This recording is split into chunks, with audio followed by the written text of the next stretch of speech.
Alice's Adventures in Wonderland. Full audiobook. Alice's Adventures in Wonderland. Written by Carrol. Chapter 1. Down the Rabbit Hole. Alice was beginning to get very tired of sitting by her sister on the bank and of having nothing to do. Once or twice she had peeped into the book her sister was reading, but it had no pictures or conversations in it. And what is the use of a book, thought Alice, without pictures or conversations?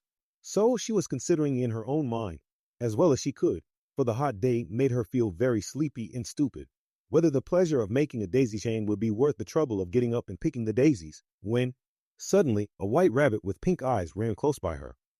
There was nothing so very remarkable in that, nor did Alice think it so very much out of the way to hear the rabbit say to itself, oh dear, I shall be late."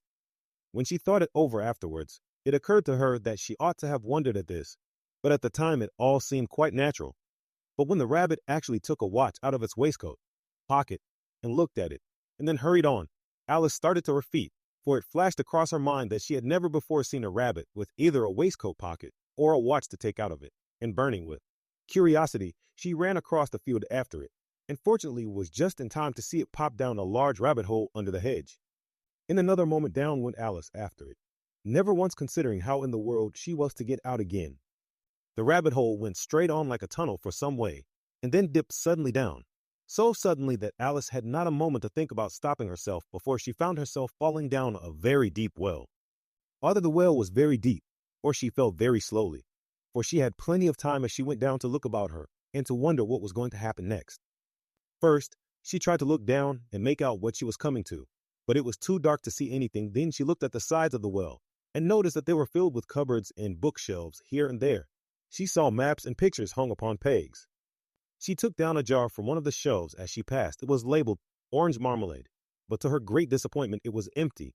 She did not like to drop the jar for fear of killing somebody underneath, so managed to put it into one of the cupboards as she fell past it. Well, thought Alice to herself, after such a fall as this, I shall think nothing of tumbling downstairs. How brave they'll all think me at home. Why, I wouldn't say anything about it, even if I fell off the top of the house, which was very likely true. Down, down, down. Would the fall never come to an end? I wonder how many miles I've fallen by this time, she said aloud. I must be getting somewhere near the center of the earth. Let me see. That would be 4,000 miles down, I think. For you see, Alice had learned several things of this sort in her lessons in the schoolroom, and though this was not a very good opportunity for showing off her knowledge, as there was no one to listen to her, still it was good practice to say it over. Yes, that's about the right distance, but then I wonder what latitude or longitude I've got to. Alice had no idea what latitude was, or longitude either, but thought they were nice grand words to say. Presently she began again. I wonder if I shall fall right through the earth. How funny it'll seem to come out among the people that walk with their heads downward. The antipathies, I think. She was rather glad there was no one listening this time, as it didn't sound at all the right word. But I shall have to ask them what the name of the country is, you know. Please, ma'am, is this New Zealand or Australia? And she tried to curtsy as she spoke, fancy curtsying, as you're falling through the air. Do you think you can manage it? And what an ignorant little girl she'll think me for asking. No, it'll never do to ask. Perhaps I shall see it written up somewhere. Down, down, down. There was nothing else to do, so Alice soon began talking again. Dinah will miss me very much tonight, I should think. Dinah was the cat. I hope they'll remember her saucer of milk at tea time. Dinah, my dear, I wish you were down here with me. There are no mice in the air, I'm afraid, but you might catch a bat, and that's very like a mouse, you know. But do cats eat bats, I wonder? And here Alice began to get rather sleepy, and went on saying to herself, in a dreamy sort of way, do cats eat bats? Do cats eat bats? And sometimes, do bats eat cats? For you see, as she couldn't answer either question, it didn't much matter which way she put it. She felt that she was dozing off, and had just begun to dream that she was walking hand in hand with Dinah, and saying to her very earnestly, Now, Dinah, tell me the truth. Did you ever eat a bat? When suddenly, thump, thump, down she came upon a heap of sticks and dry leaves, and the fall was over. Alice was not a bit hurt, and she jumped up onto her feet in a moment. She looked up, but it was all dark overhead. Before her was another long passage, and the white rabbit was still in sight, hurrying down it. There was not a moment to be lost. Away went Alice like the wind, and was just in time to hear it say, as it turned a corner, Oh, my ears and whiskers, how late it's getting. She was close behind it when she turned the corner, but the rabbit was no longer to be seen. She found herself in a long, low hall, which was lit up by a row of lamps hanging from the roof. There were doors all around the hall, but they were all locked, and when Alice had been all the way down one side and up the other, trying every door, she walked sadly down the middle, wondering how she was ever to get out again. Suddenly she came upon a little three-legged table, all made of solid glass. There was nothing on it except a tiny golden key, and Alice's first thought was that it might belong to one of the doors of the hall, but, alas, either the locks were too large, or the key was too small, but at any rate it would not open any of them. However, on the second time round, she came upon a low curtain she had not noticed before, and behind it was a little door about 15 inches high. She tried the little golden key in the lock, and to her great delight it fitted. Alice opened the door and found that it led into a small passage, not much larger than a rat hole. She knelt down and looked along the passage into the loveliest garden you ever saw. How she longed to get out of that dark hall and wander about among those beds of bright flowers and those cool fountains. But she could not even get her head through the doorway, and even if my head would go through, thought poor Alice, it would be of very little use without my shoulders. Oh, how I wish I could shut up like a telescope. I think I could, if I only knew how to begin. For, you see, so many out-of-the-way things had happened lately that Alice had begun to think that very few things indeed were really impossible. There seemed to be no use in waiting by the little door, so she went back to the table, half hoping she might find another key on it, or at any rate a book of rules for shutting people up like telescopes. This time she found a little bottle on it, which certainly was not here before, said Alice, and round the neck of the bottle was a paper label with the words, "Drink me," beautifully printed on it in large letters.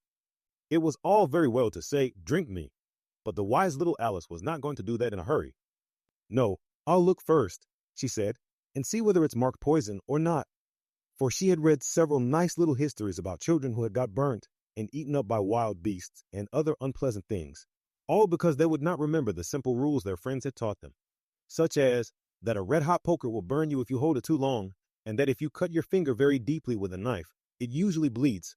And she had never forgotten that if you drink much from a bottle marked poison, it is almost certain to disagree with you sooner or later.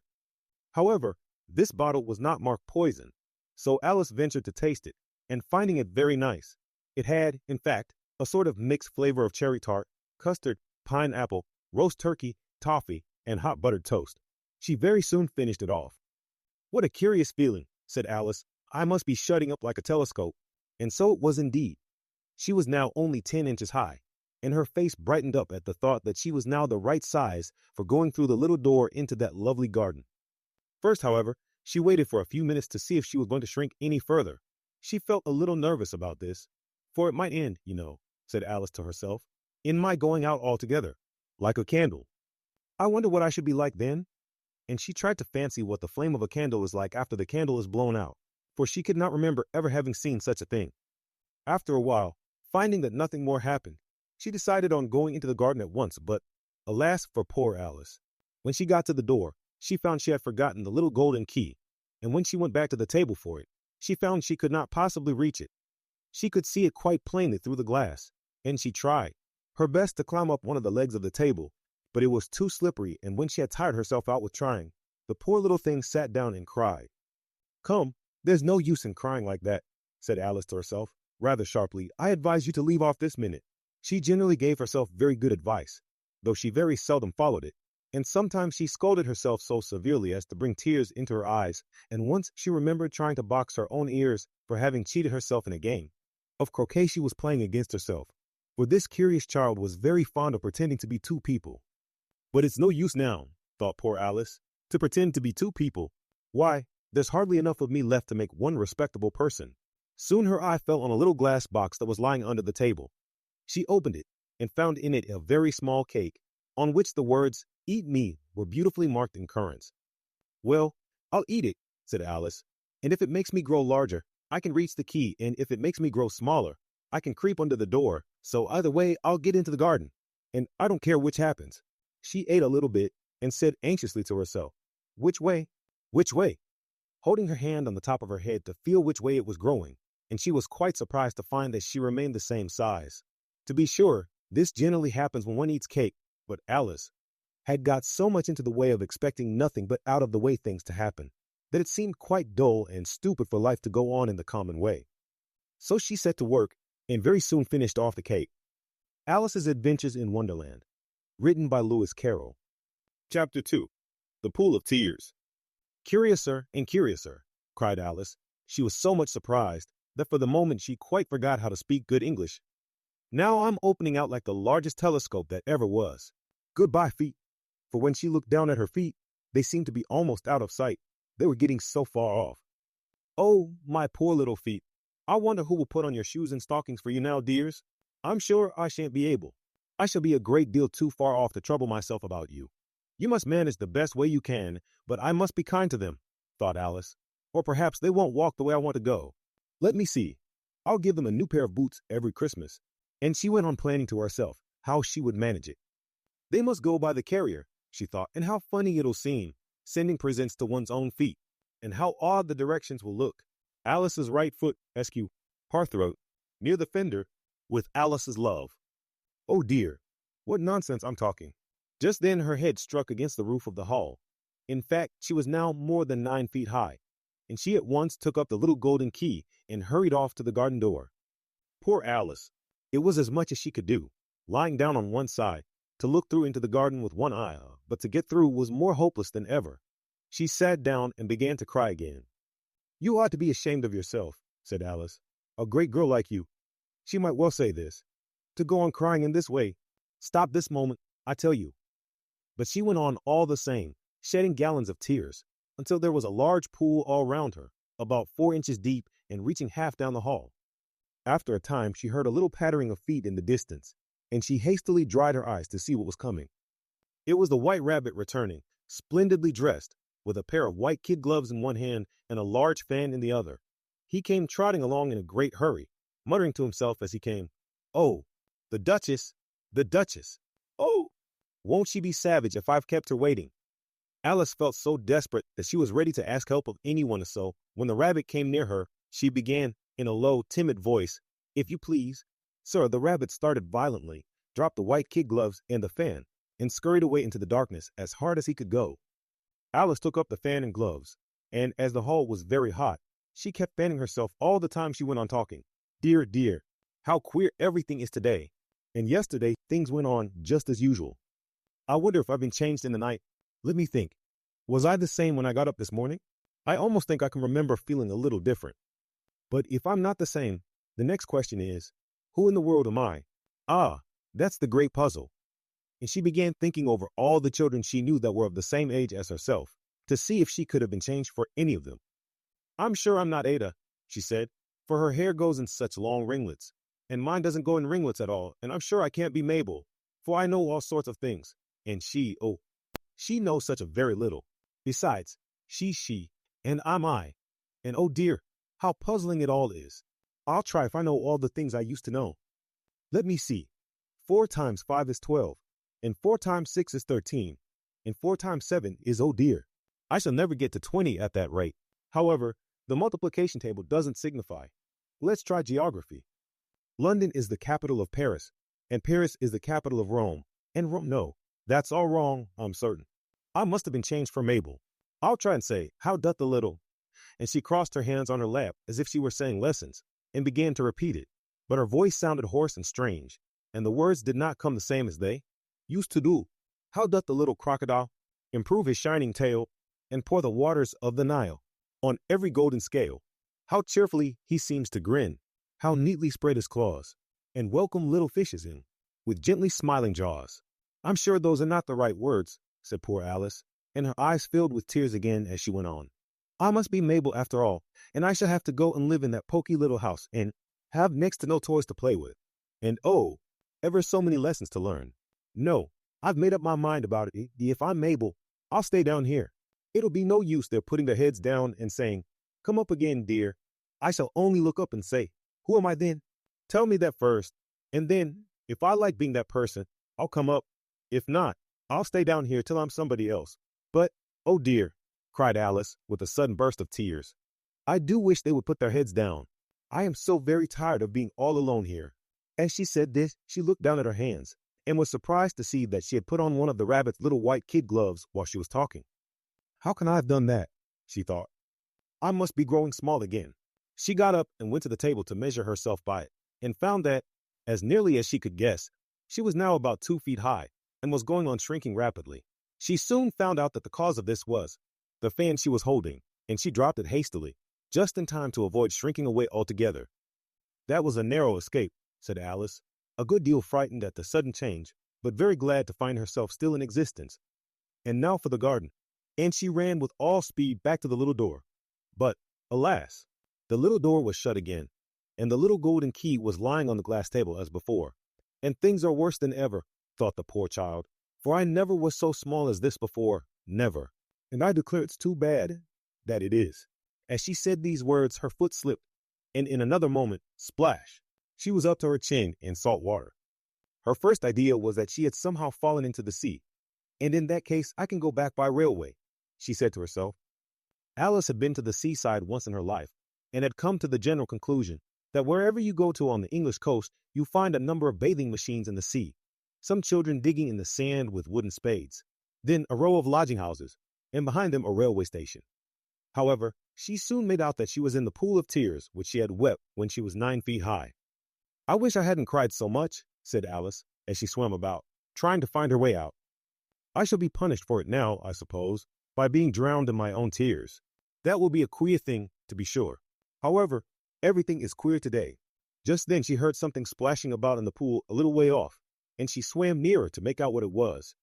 At first she thought it must be a walrus or hippopotamus, but then she remembered how small she was now, and soon made out that it was only a mouse that had slipped in like herself. Would it be of any use now, thought Alice, to speak to this mouse? Everything is so out of the way down here that I should think very likely it can talk. At any rate, there's no harm in trying. So she began. "Oh, mouse, do you know the way out of this pool? I am very tired of swimming about here, oh, mouse." Alice thought this must be the right way of speaking to a mouse. She had never done such a thing before, but she remembered having seen in her brother's Latin grammar, "Mouse of a mouse to a mouse, oh mouse." The mouse looked at her rather inquisitively, and seemed to her to wink with one of its little eyes, but it said nothing. Perhaps it doesn't understand English, thought Alice. I dare say it's a French mouse, come over with William the Conqueror. For, with all her knowledge of history, Alice had no very clear notion how long ago anything had happened. So she began again, "Oh, es marchat," which was the first sentence in her French lesson book. The mouse gave a sudden leap out of the water, and seemed to quiver all over with fright. "Oh, I beg your pardon," cried Alice hastily, afraid that she had hurt the poor animal's feelings. "I quite forgot you didn't like cats." "Not like cats?" cried the mouse in a shrill, passionate voice. "Would you like cats if you were me?" "Well, perhaps not," said Alice in a soothing tone. "Don't be angry about it. And yet I wish I could show you our cat Dinah. I think you'd take a fancy to cats if you could only see her. She is such a dear quiet thing," Alice went on, half to herself, as she swam lazily about in the pool. "And she sits purring so nicely by the fire, licking her paws and washing her face, and she is such a nice, soft thing to nurse, and she's such a capital one for catching mice." "Oh, I beg your pardon," cried Alice again, for this time the mouse was bristling all over, and she felt certain it must be really offended. "We won't talk about her any more if you'd rather not." "We indeed," cried the mouse, who was trembling down to the end of his tail. "As if I would talk on such a subject. Our family always hated cats. Nasty, low, vulgar things. Don't let me hear the name again." "I won't indeed," said Alice, in a great hurry to change the subject of conversation. Are you fond of dogs?" The mouse did not answer, so Alice went on eagerly. "There is such a nice little dog near our house. I should like to show you. A little bright-eyed terrier, you know, with, oh, such long curly brown hair. And it'll fetch things when you throw them, and it'll sit up and beg for its dinner, and all sorts of things. I can't remember half of them. And it belongs to a farmer, you know, and he says it's so useful. It's worth £100. He says it kills all the rats, and oh dear," cried Alice in a sorrowful tone, "I'm afraid I've offended it again." For the mouse was swimming away from her as hard as it could go, and making quite a commotion in the pool as it went. So she called softly after it, "Mouse dear, do come back again, and we won't talk about cats or dogs either, if you don't like them." When the mouse heard this, it turned round and swam slowly back to her. Its face was quite pale, with passion, Alice thought, and it said in a low, trembling voice, "Let us get to the shore, and then I'll tell you my history, and you'll understand why it is I hate cats and dogs." It was high time to go. for the pool was getting quite crowded with the birds and animals that had fallen into it. There were a duck and a dodo, a lory and an eaglet, and several other curious creatures. Alice led the way, and the whole party swam to the shore. Alice's Adventures in Wonderland, written by Lewis Carroll. Chapter 3. A Caucus Race and a Long Tail. They were indeed a queer-looking party that assembled on the bank, the birds with draggled feathers, the animals with their fur clinging close to them, and all dripping wet, cross, and uncomfortable. The first question, of course, was how to get dry again. They had a consultation about this, and after a few minutes it seemed quite natural to Alice to find herself talking familiarly with them, as if she had known them all her life. Indeed, she had quite a long argument with the lory, who at last turned sulky, and would only say, "I'm older than you, and must know better," and this Alice would not allow without knowing how old it was, and, as the lory positively refused to tell its age, there was no more to be said. At last the mouse, who seemed to be a person of authority among them, called out, "Sit down, all of you, and listen to me. I'll soon make you dry enough." They all sat down at once, in a large ring, with the mouse in the middle. Alice kept her eyes anxiously fixed on it, for she felt sure she would catch a bad cold if she did not get dry very soon. "Ahem," said the mouse with an important air. "Are you all ready? This is the driest thing I know. Silence all round, if you please." William the Conqueror, whose cause was favored by the Pope, was soon submitted to by the English, who wanted leaders, and had been of late much accustomed to usurpation and conquest. Edwin and Morcar, the Earls of Mercia and Northumbria. "Ugh," said the lory with a shiver. "I beg your pardon," said the mouse, frowning, but very politely. "Did you speak?" "Not I," said the lory hastily. "I thought you did," said the mouse. "I proceed. Edwin and Morcar, the Earls of Mercia and Northumbria, declared for him, and even Stigand, the patriotic Archbishop of Canterbury, found it advisable." "Found what?" said the duck. "Found it," the mouse replied rather crossly. "Of course you know what it means." "I know what it means well enough when I find a thing," said the duck. "It's generally a frog or a worm.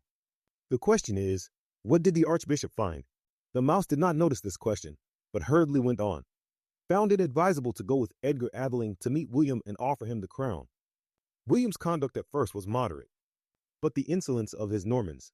How are you getting on now, my dear?" it continued, turning to Alice as it spoke. "As wet as ever," said Alice in a melancholy tone. "It doesn't seem to dry me at all." "In that case," said the dodo solemnly, rising to its feet, "I move that the meeting adjourn for the immediate adoption of more energetic remedies." "Speak English," said the eaglet. "I don't know the meaning of half those long words. And, what's more, I don't believe you do either." And the eaglet bent down its head to hide a smile. Some of the other birds tittered audibly. "What I was going to say," said the dodo in an offended tone, "was that the best thing to get us dry would be a caucus race." "What is a caucus race?" said Alice, not that she wanted much to know, but the dodo had paused as if it thought that somebody ought to speak, and no one else seemed inclined to say anything. "Why," said the dodo, "the best way to explain it is to do it. And, as you might like to try the thing yourself, some winter day, I will tell you how the dodo managed it. First, it marked out a race course in a sort of circle. The exact shape doesn't matter, it said, and then all the party were placed along the course, here and there. There was no 1, 2, 3 in a way, but they began running when they liked and left off when they liked, so that it was not easy to know when the race was over. However, when they had been running half an hour or so and were quite dry again, the dodo suddenly called out, 'The race is over,' and they all crowded round it, panting and asking, 'But who has won?' This question the dodo could not answer without a great deal of thought, and it sat for a long time with one finger pressed upon its forehead, the position in which you usually see Shakespeare in the pictures of him, while the rest waited in silence. At last the dodo said, 'Everybody has won, and all must have prizes. But who is to give the prizes?' Quite a chorus of voices asked. 'Why, she, of course,' said the dodo, pointing to Alice with one finger, and the whole party at once crowded round her, calling out in a confused way, 'Prizes! Prizes!' Alice had no idea what to do, and in despair she put her hand in her pocket and pulled out a box of comfits. Luckily the salt water had not got into it, and handed them round as prizes.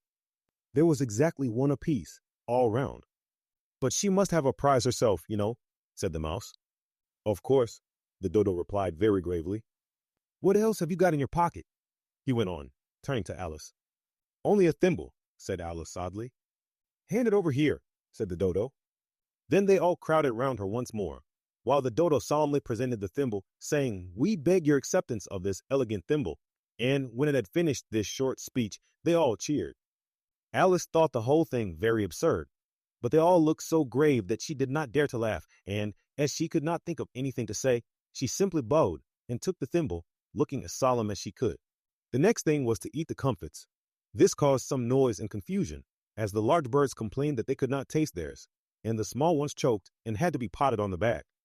However, it was over at last, and they sat down again in a ring and begged the mouse to tell them something more. "You promised to tell me your history, you know," said Alice, "and why it is you hate C&D," she added in a whisper, half afraid that it would be offended again.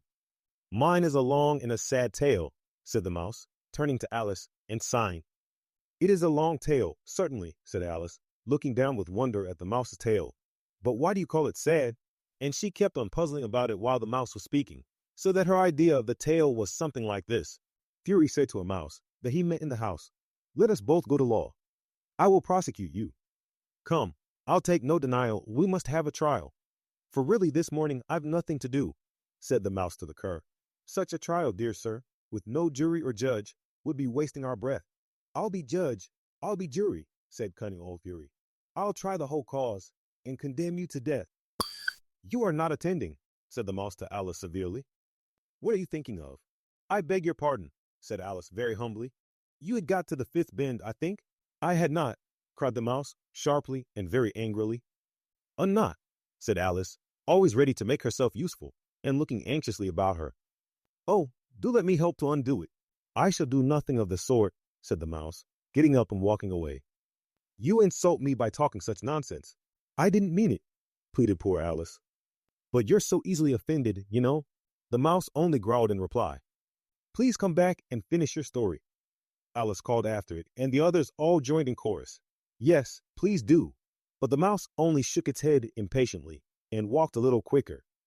"What a pity it wouldn't stay," sighed the lory, as soon as it was quite out of sight, and an old crab took the opportunity of saying to her daughter, "Ah, my dear, let this be a lesson to you never to lose your temper." "Hold your tongue, ma," said the young crab, a little snappishly. "You're enough to try the patience of an oyster. I wish I had our Dinah here. I know I do," said Alice aloud, addressing nobody in particular. "She'd soon fetch it back. And who is Dinah, if I might venture to ask the question?" said the lory. Alice replied eagerly, for she was always ready to talk about her pet. "Dinah's our cat, and she's such a capital one for catching mice, you can't think. And oh, I wish you could see her after the birds. Why, she'll eat a little bird as soon as look at it." This speech caused a remarkable sensation among the party. Some of the birds hurried off at once. One old magpie began wrapping itself up very carefully, remarking, "I really must be getting home. The night air doesn't suit my throat." And a canary called out in a trembling voice to its children, "Come away, my dears. It's high time you were all in bed." On various pretexts, they all moved off, and Alice was soon left alone. "I wish I hadn't mentioned Dinah," she said to herself in a melancholy tone. "Nobody seems to like her down here, and I'm sure she's the best cat in the world. Oh, my dear Dinah, I wonder if I shall ever see you any more." And here poor Alice began to cry again, for she felt very lonely and low-spirited. In a little while, however, she again heard a little pattering of footsteps in the distance, and she looked up eagerly, half hoping that the mouse had changed his mind and was coming back to finish his story. Alice's Adventures in Wonderland, written by Lewis Carroll. Chapter 4. The Rabbit Sends in a Little Bill. It was the White Rabbit, trotting slowly back again, and looking anxiously about as it went, as if it had lost something, and she heard it muttering to itself, "The Duchess! The Duchess! Oh, my dear paws! Oh, my fur and whiskers! She'll get me executed, as sure as ferrets are ferrets. Where can I have dropped them, I wonder?" Alice guessed in a moment that it was looking for the fan and the pair of white kid gloves, and she very good-naturedly began hunting about for them, but they were nowhere to be seen. Everything seemed to have changed since her swim in the pool, and the great hall, with the glass table and the little door, had vanished completely. Very soon the rabbit noticed Alice as she went hunting about, and called out to her in an angry tone, "Why, Mary Ann, what are you doing out here? Run home this moment and fetch me a pair of gloves and a fan. Quick, now." And Alice was so much frightened that she ran off at once in the direction it pointed to, without trying to explain the mistake it had made. "He took me for his housemaid," she said to herself as she ran. "How surprised he'll be when he finds out who I am." but I'd better take him his fan and gloves, that is, if I can find them. As she said this, she came upon a neat little house, on the door of which was a bright brass plate with the name W. Rabbit engraved upon it. She went in without knocking and hurried upstairs, in great fear lest she should meet the real Mary Ann and be turned out of the house before she had found the fan and gloves. How queer it seems, Alice said to herself, to be going messages for a rabbit. I suppose Dunn will be sending me on messages next. And she began fancying the sort of thing that would happen. Miss Alice, come here directly and get ready for your walk. Coming in a minute, nurse. But I've got to see that the mouse doesn't get out. Only I don't think, Alice went on, that they'd let Dinah stop in the house if it began ordering people about like that. By this time, she had found her way into a tidy little room with a table in the window, and on it, as she had hoped, a fan and 2 or 3 pairs of tiny white kid gloves. She took up the fan and a pair of the gloves and was just going to leave the room when her eye fell upon a little bottle that stood near the looking glass. There was no label this time with the words, "Drink me," but nevertheless she uncorked it and put it to her lips. I know something interesting is sure to happen, she said to herself, whenever I eat or drink anything, so I'll just see what this bottle does. I do hope it'll make me grow large again, for really I'm quite tired of being such a tiny little thing. It did so indeed, and much sooner than she had expected. Before she had drunk half the bottle, she found her head pressing against the ceiling and had to stoop to save her neck from being broken. She hastily put down the bottle, saying to herself, "That's quite enough. I hope I shan't grow any more as it is. I can't get out at the door. I do wish I hadn't drunk quite so much." Alas, it was too late to wish that. She went on growing, and very soon had to kneel down on the floor. In another minute there was not even room for this, and she tried the effect of lying down with one elbow against the door and the other arm curled round her head. Still she went on growing, and as a last resource she put one arm out of the window and one foot up the chimney and said to herself, "Now I can do no more, whatever happens. What will become of me?" Luckily for Alice, the little magic bottle had now had its full effect, and she grew no larger. Still it was very uncomfortable, and as there seemed to be no sort of chance of her ever getting out of the room again, no wonder she felt unhappy. It was much pleasanter at home, thought poor Alice, when one wasn't always growing larger and smaller and being ordered about by mice and rabbits. I almost wish I hadn't gone down that rabbit hole, and yet it's rather curious, this sort of life. I do wonder what can have happened to me. When I used to read fairy tales, I fancied that kind of thing never happened, and now here I am in the middle of one. There ought to be a book written about me, that there ought, and when I grow up, I'll write one, but I'm grown up now, she added in a sorrowful tone. At least there's no room to grow up any more here. But then, thought Alice, shall I never get any older than I am now? That'll be a comfort. One way never to be an old woman, but then always to have lessons to learn. Oh, I shouldn't like that. Oh, you foolish Alice, she answered herself. How can you learn lessons in here? Why, there's hardly room for you, and no room at all for any lesson books. And so she went on, taking first one side and then the other, and making quite a conversation of it altogether. But after a few minutes she heard a voice outside, and stopped to listen. Mary Ann, said the voice. Fetch me my gloves this moment. Then came a little pattering of feet on the stairs. Alice knew it was the rabbit coming to look for her, and she trembled till she shook the house, quite forgetting that she was now about 1,000 times as large as the rabbit, and had no reason to be afraid of it. Presently the rabbit came up to the door, and tried to open it, but, as the door opened inwards, and Alice's elbow was pressed hard against it, that attempt proved a failure. Alice heard it say to itself, "Then I'll go round and get in at the window." That you won't, thought Alice, and, after waiting till she fancied she heard the rabbit just under the window, she suddenly spread out her hand and made a snatch in the air. She did not get hold of anything, but she heard a little shriek and a fall, and a crash of broken glass, from which she concluded that it was just possible it had fallen into a cucumber frame or something of the sort. Next came an angry voice, the rabbit's, "Pat, Pat, where are you?" And then a voice she had never heard before. "Sure then I'm here. Digging for apples, wire honor." "Digging for apples, indeed," said the rabbit angrily. "Here, come and help me out of this." Sounds of more broken glass. "Now tell me, Pat, what's that in the window?" "Sure, it's an arm, wire honor." He pronounced it arum. "An arm, you goose. Whoever saw one that size? Why, it fills the whole window." "Sure, it does, wire honor. But it's an arm for all that." "Well, it's got no business there, at any rate. Go and take it away." There was a long silence after this, and Alice could only hear whispers now and then such as, "Sure, I don't like it, War Honor at all, at all. Do as I tell you, you coward." And at last she spread out her hand again and made another snatch in the air. This time there were two little shrieks and more sounds of broken glass. What a number of cucumber frames there must be, thought Alice. I wonder what they'll do next. As for pulling me out of the window, I only wish they could. I'm sure I don't want to stay in here any longer. She waited for some time without hearing anything more. At last came a rumbling of little cartwheels and the sound of a good many voices all talking together. She made out the words, "Where is the other ladder? Why, I hadn't to bring but one. Bill's got the other bill. Fetch it here, lad. Here, put 'em up at this corner, no. Tie 'em together first. They don't reach half high enough yet, oh. They'll do well enough. Don't be particular here, Bill. Catch hold of this rope. Will the roof bear? Mind that loose slate. Oh, it's coming down. Heads below." A loud crash. Now, who did that? It was Bill. I fancy who's to go down the chimney. Nay, I shan't. You do it. That I won't then. Bill's to go down here, Bill. The master says you're to go down the chimney. Oh, so Bill's got to come down the chimney, has he? Said Alice to herself. Shy, they seem to put everything upon Bill. I wouldn't be in Bill's place for a good deal. This fireplace is narrow, to be sure, but I think I can kick a little. She drew her foot as far down the chimney as she could, and waited till she heard a little animal, she couldn't guess of what sort it was, scratching and scrambling about in the chimney close above her. Then, saying to herself, "This is Bill," she gave one sharp kick and waited to see what would happen next. The first thing she heard was a general chorus of, "There goes Bill." Then the rabbit's voice along, "Catch him, you by the hedge." Then silence, and then another confusion of voices. "Hold up his head, Brandy, now, don't choke him. How was it, old fellow? What happened to you? Tell us all about it." Last came a little feeble, squeaking voice. "That's Bill," thought Alice.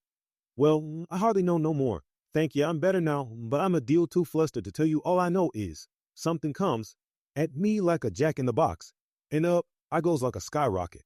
"So you did, old fellow," said the others. "We must burn the house down," said the rabbit's voice, and Alice called out as loud as she could, "If you do, I'll set Dinah at you." There was a dead silence instantly, and Alice thought to herself, "I wonder what they will do next. If they had any sense, they'd take the roof off." After a minute or two, they began moving about again, and Alice heard the rabbit say, "A barrowful will do, to begin with." A barrowful of what? Thought Alice, but she had not long to doubt, for the next moment a shower of little pebbles came rattling in at the window, and some of them hit her in the face. "I'll put a stop to this," she said to herself, and shouted out, "You better not do that again," which produced another dead silence. Alice noticed with some surprise that the pebbles were all turning into little cakes as they lay on the floor, and a bright idea came into her head. "If I eat one of these cakes," she thought, "it's sure to make some change in my size, and as it can't possibly make me larger, it must make me smaller, I suppose." So she swallowed one of the cakes, and was delighted to find that she began shrinking directly. As soon as she was small enough to get through the door, she ran out of the house and found quite a crowd of little animals and birds waiting outside.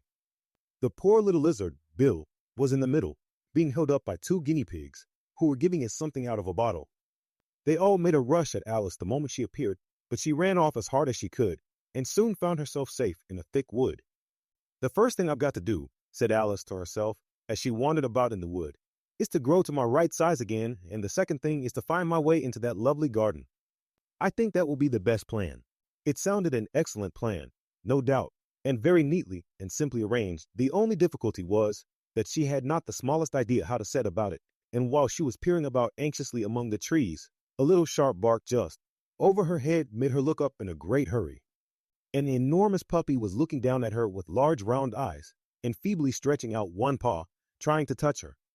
"Poor little thing," said Alice in a coaxing tone, and she tried hard to whistle to it, but she was terribly frightened all the time at the thought that it might be hungry, in which case it would be very likely to eat her up in spite of all her coaxing.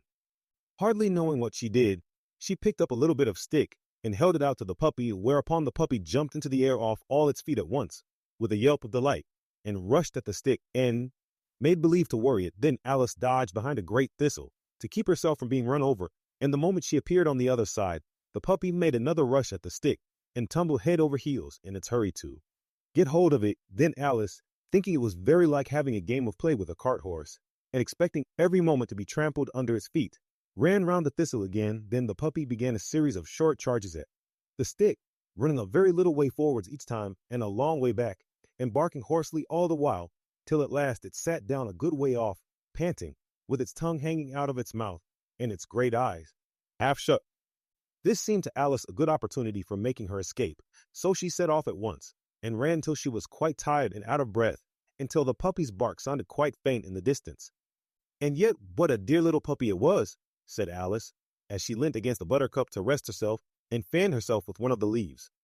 I should have liked teaching it tricks very much, if I'd only been the right size to do it.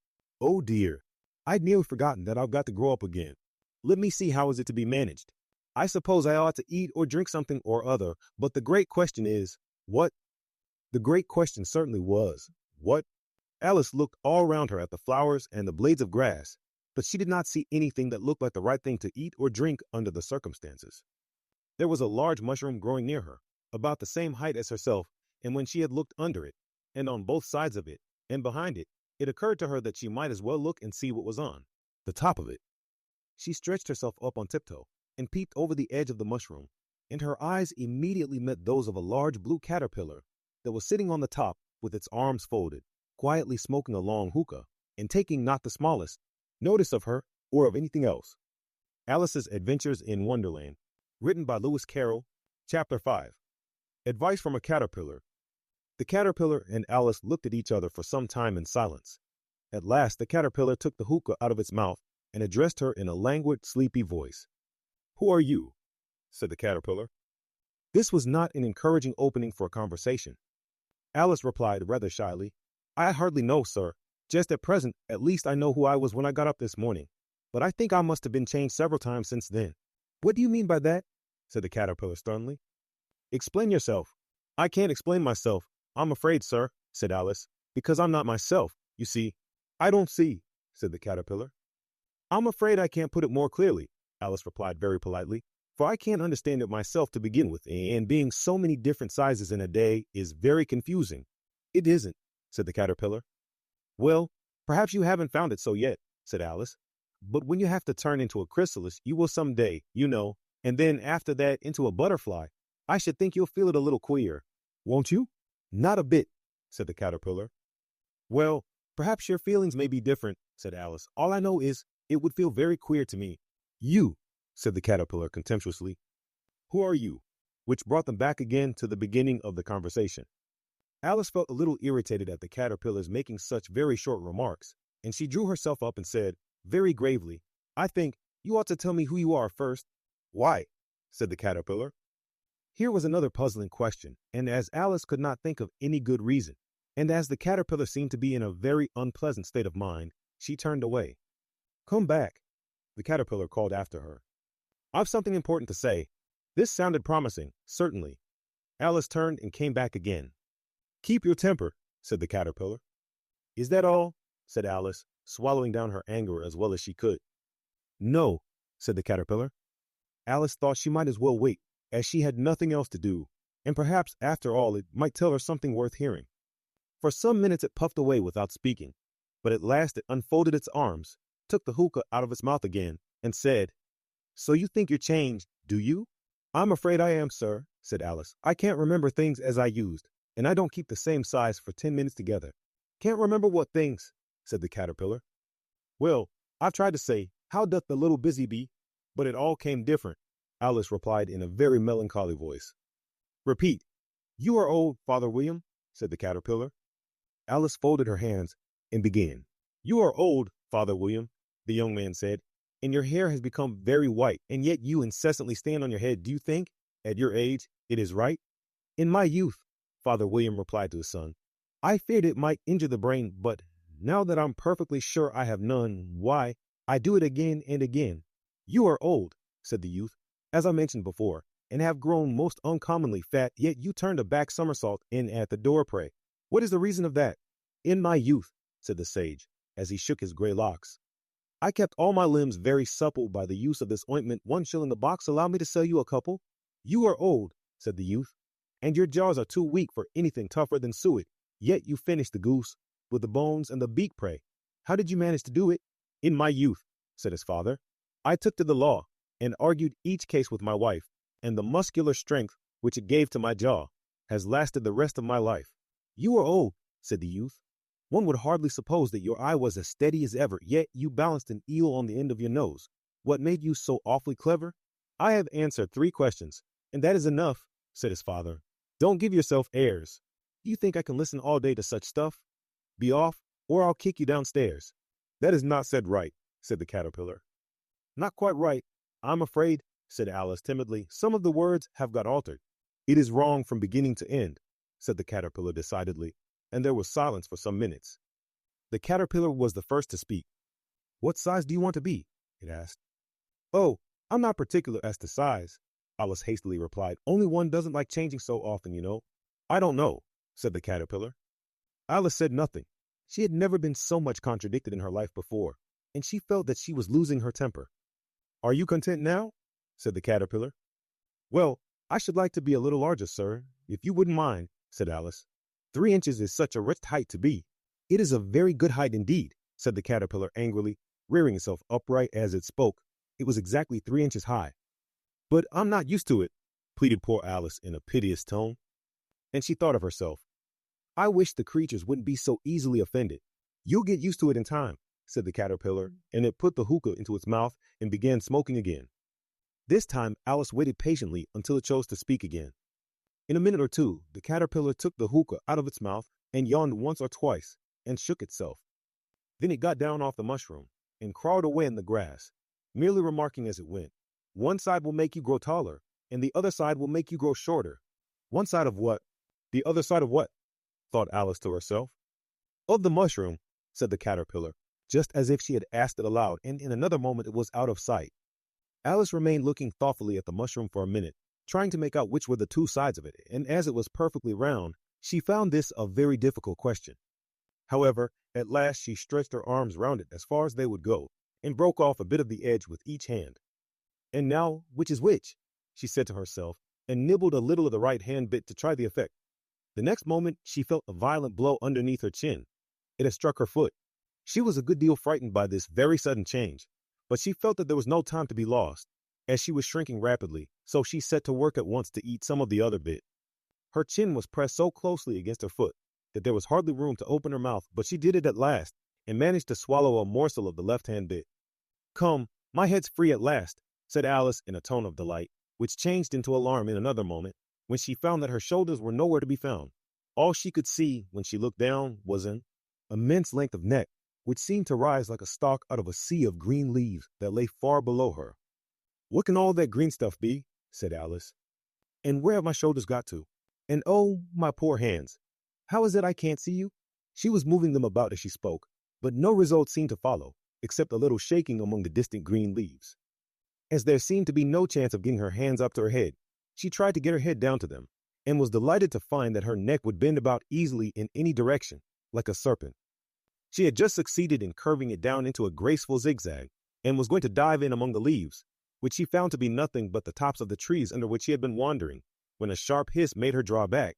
In a hurry, a large pigeon had flown into her face, and was beating her violently with its wings. Serpent, screamed the pigeon. I'm not a serpent, said Alice indignantly. Let me alone. Serpent, I say again, repeated the pigeon, but in a more subdued tone, and added with a kind of a sob. I've tried every way, and nothing seems to suit them. I haven't the least idea what you're talking about, said Alice. I've tried the roots of trees, and I've tried banks, and I've tried hedges, the pigeon went on, without attending to her, but those serpents, there's no pleasing them. Alice was more and more puzzled, but she thought there was no use in saying anything more till the pigeon had finished. As if it wasn't trouble enough hatching the eggs, said the pigeon, but I must be on the lookout for serpents night and day. Why, I haven't had a wink of sleep these 3 weeks. I'm very sorry you've been annoyed, said Alice, who was beginning to see its meaning. And just as I've taken the highest tree in the wood, continued the pigeon, raising its voice to a shriek, and just as I was thinking I should be free of them at last, they must needs come wriggling down from the sky. Ugh, serpent. But I'm not a serpent, I tell you, said Alice. I'm a. Well, what are you? Said the pigeon. I can see you're trying to invent something. I am a little girl, said Alice, rather doubtfully, as she remembered the number of changes she had gone through that day. A likely story indeed, said the pigeon in a tone of the deepest contempt. I've seen a good many little girls in my time, but never one with such a neck as that. No, no, you're a serpent, and there's no use denying it. I suppose you'll be telling me next that you never tasted an egg. I have tasted eggs, certainly, said Alice, who was a very truthful child. But little girls eat eggs quite as much as serpents do, you know. I don't believe it, said the pigeon. But if they do, why then they're a kind of serpent. That's all I can say. This was such a new idea to Alice that she was quite silent for a minute or two, which gave the pigeon the opportunity of adding, You're looking for eggs. I know that well enough, and what does it matter to me whether you're a little girl or a serpent? It matters a good deal to me, said Alice hastily, but I'm not looking for eggs, as it happens, and if I was, I shouldn't want yours. I don't like them raw. Well, be off then, said the pigeon in a sulky tone, as it settled down again into its nest. Alice crouched down among the trees as well as she could, for her neck kept getting entangled among the branches, and every now and then she had to stop and untwist it. After a while, she remembered that she still held the pieces of mushroom in her hands, and she set to work very carefully, nibbling first at one and then at the other, and growing sometimes taller and sometimes shorter, until she had succeeded in bringing herself down to her usual height. It was so long since she had been anything near the right size that it felt quite strange at first, but she got used to it in a few minutes and began talking to herself as usual. Come, there's half my plan done now. How puzzling all these changes are. I'm never sure what I'm going to be from one minute to another. However, I've got back to my right size. The next thing is to get into that beautiful garden. How is that to be done, I wonder? As she said this, she came suddenly upon an open place with a little house in it about 4 feet high. Whoever lives there, thought Alice, it'll never do to come upon them this size. Why, I should frighten them out of their wits. So she began nibbling at the right-hand bit again, and did not venture to go near the house till she had brought herself down to 9 inches high. Alice's Adventures in Wonderland, written by Lewis Carroll. Chapter 6. Pig and Pepper. For a minute or two she stood looking at the house, and wondering what to do next, when suddenly a footman in livery came running out of the wood. She considered him to be a footman because he was in livery. Otherwise, judging by his face only, she would have called him a fish, and rapped loudly at the door with his knuckles. It was opened by another footman in livery, with a round face and large eyes like a frog, and both footmen, Alice noticed, had powdered hair that curled all over their heads. She felt very curious to know what it was all about, and crept a little way out of the wood to listen. The fish footman began by producing from under his arm a great letter, nearly as large as himself, and this he handed over to the other, saying, in a solemn tone, For the Duchess. An invitation from the Queen to play croquet. The frog footman repeated, in the same solemn tone, only changing the order of the words a little, from the Queen. An invitation for the Duchess to play croquet.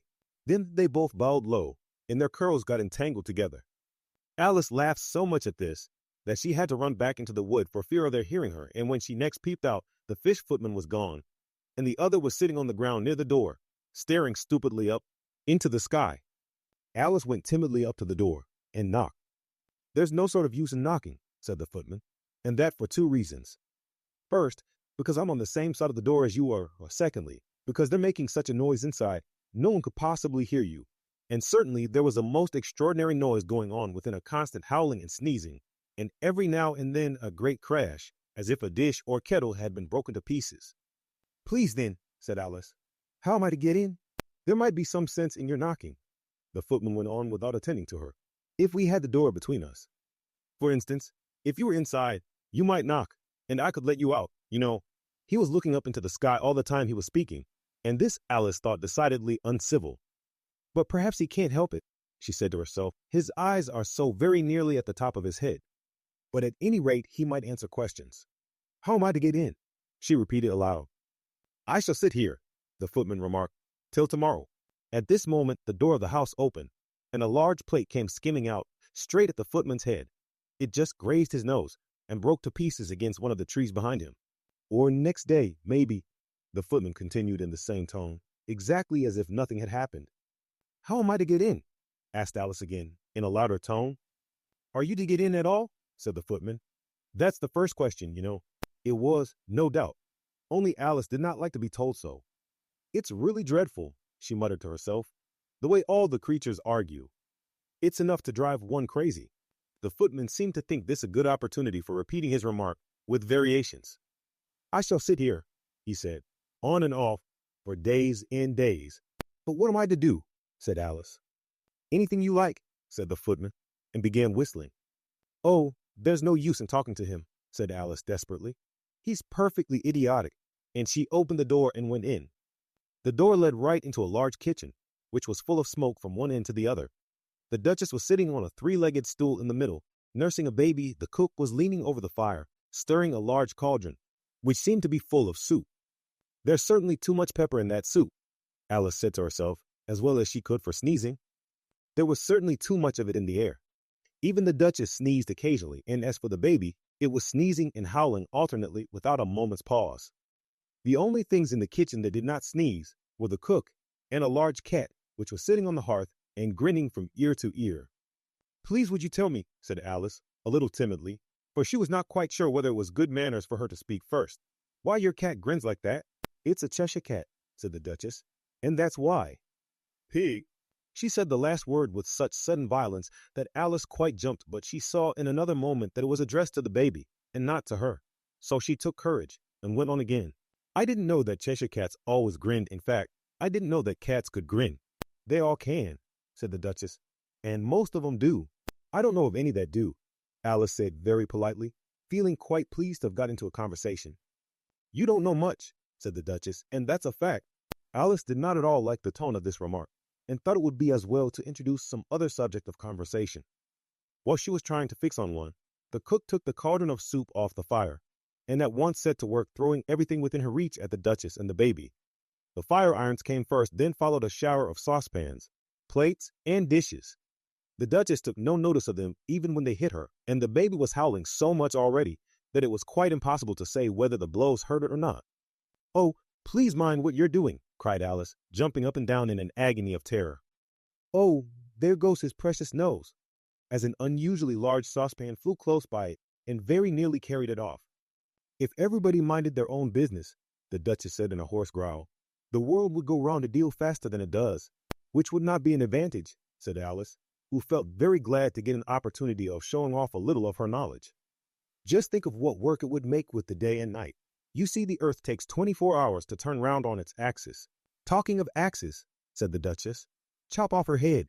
Alice glanced rather anxiously at the cook to see if she meant to take the hint, but the cook was busily stirring the soup and seemed not to be listening, so she went on again. 24 hours, I think, or is it 12? Oh, don't bother me, said the Duchess. I never could abide figures. And with that, she began nursing her child again, singing a sort of lullaby to it as she did so, and giving it a violent shake at the end of every line. Speak roughly to your little boy, and beat him when he sneezes. He only does it to annoy, because he knows it teases. Chorus, in which the cook and the baby joined. Wow, wow, wow. While the Duchess sang the second verse of the song, she kept tossing the baby violently up and down, and the poor little thing howled so that Alice could hardly hear the words. I speak severely to my boy. I beat him when he sneezes, for he can thoroughly enjoy the pepper when he pleases. Chorus. Wow, wow, wow. Here, you may nurse it a bit, if you like, the Duchess said to Alice, flinging the baby at her as she spoke. I must go and get ready to play croquet with the Queen, and she hurried out of the room. The cook threw a frying pan after her as she went out, but it just missed her. Alice caught the baby with some difficulty, as it was a queer-shaped little creature, and held out its arms and legs in all directions, just like a starfish, thought Alice. The poor little thing was snorting like a steam engine when she caught it, and kept doubling itself up and straightening itself out again, so that altogether, for the first minute or two, it was as much as she could do to hold it. As soon as she had made out the proper way of nursing it, which was to twist it up into a sort of knot, and then keep tight hold of its right ear and left foot, so as to prevent its undoing itself, she carried it out into the open air. If I don't take this child away with me, thought Alice, they're sure to kill it in a day or two. Wouldn't it be murder to leave it behind? She said the last words out loud, and the little thing grunted in reply. It had left off sneezing by this time. Don't grunt, said Alice. That's not at all a proper way of expressing yourself. The baby grunted again, and Alice looked very anxiously into its face to see what was the matter with it. There could be no doubt that it had a very turn-up nose, much more like a snout than a real nose. Also, its eyes were getting extremely small for a baby. Altogether, Alice did not like the look of the thing at all. But perhaps it was only sobbing, she thought, and looked into its eyes again to see if there were any tears. No, there were no tears. If you're going to turn into a pig, my dear, said Alice seriously, I'll have nothing more to do with you. Mine now. The poor little thing sobbed again, or grunted. It was impossible to say which, and they went on for some while in silence. Alice was just beginning to think to herself, now, what am I to do with this creature when I get it home? When it grunted again, so violently that she looked down into its face in some alarm. This time there could be no mistake about it. It was neither more nor less than a pig, and she felt that it would be quite absurd for her to carry it further. So she set the little creature down, and felt quite relieved to see it trot away quietly into the wood. If it had grown up, she said to herself, it would have made a dreadfully ugly child, but it makes rather a handsome pig, I think. And she began thinking over other children she knew, who might do very well as pigs, and was just saying to herself, if one only knew the right way to change them, when she was a little startled by seeing the Cheshire Cat sitting on a bough of a tree a few yards off. The cat only grinned when it saw Alice. It looked good-natured, she thought. Still, it had very long claws and a great many teeth, so she felt that it ought to be treated with respect. Cheshire Puss, she began rather timidly, as she did not at all know whether it would like the name. However, it only grinned a little wider. Come, it's pleased so far, thought Alice, and she went on. Would you tell me, please, which way I ought to go from here?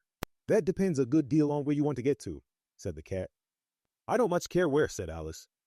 Then it doesn't matter which way you go, said the cat. So long as I get somewhere, Alice added as an explanation. Oh, you're sure to do that, said the cat. If you only walk long enough. Alice felt that this could not be denied, so she tried another question. What sort of people live about here? In that direction, the cat said, waving its right paw round, lives a hatter. And in that direction, waving the other paw, lives a March hare.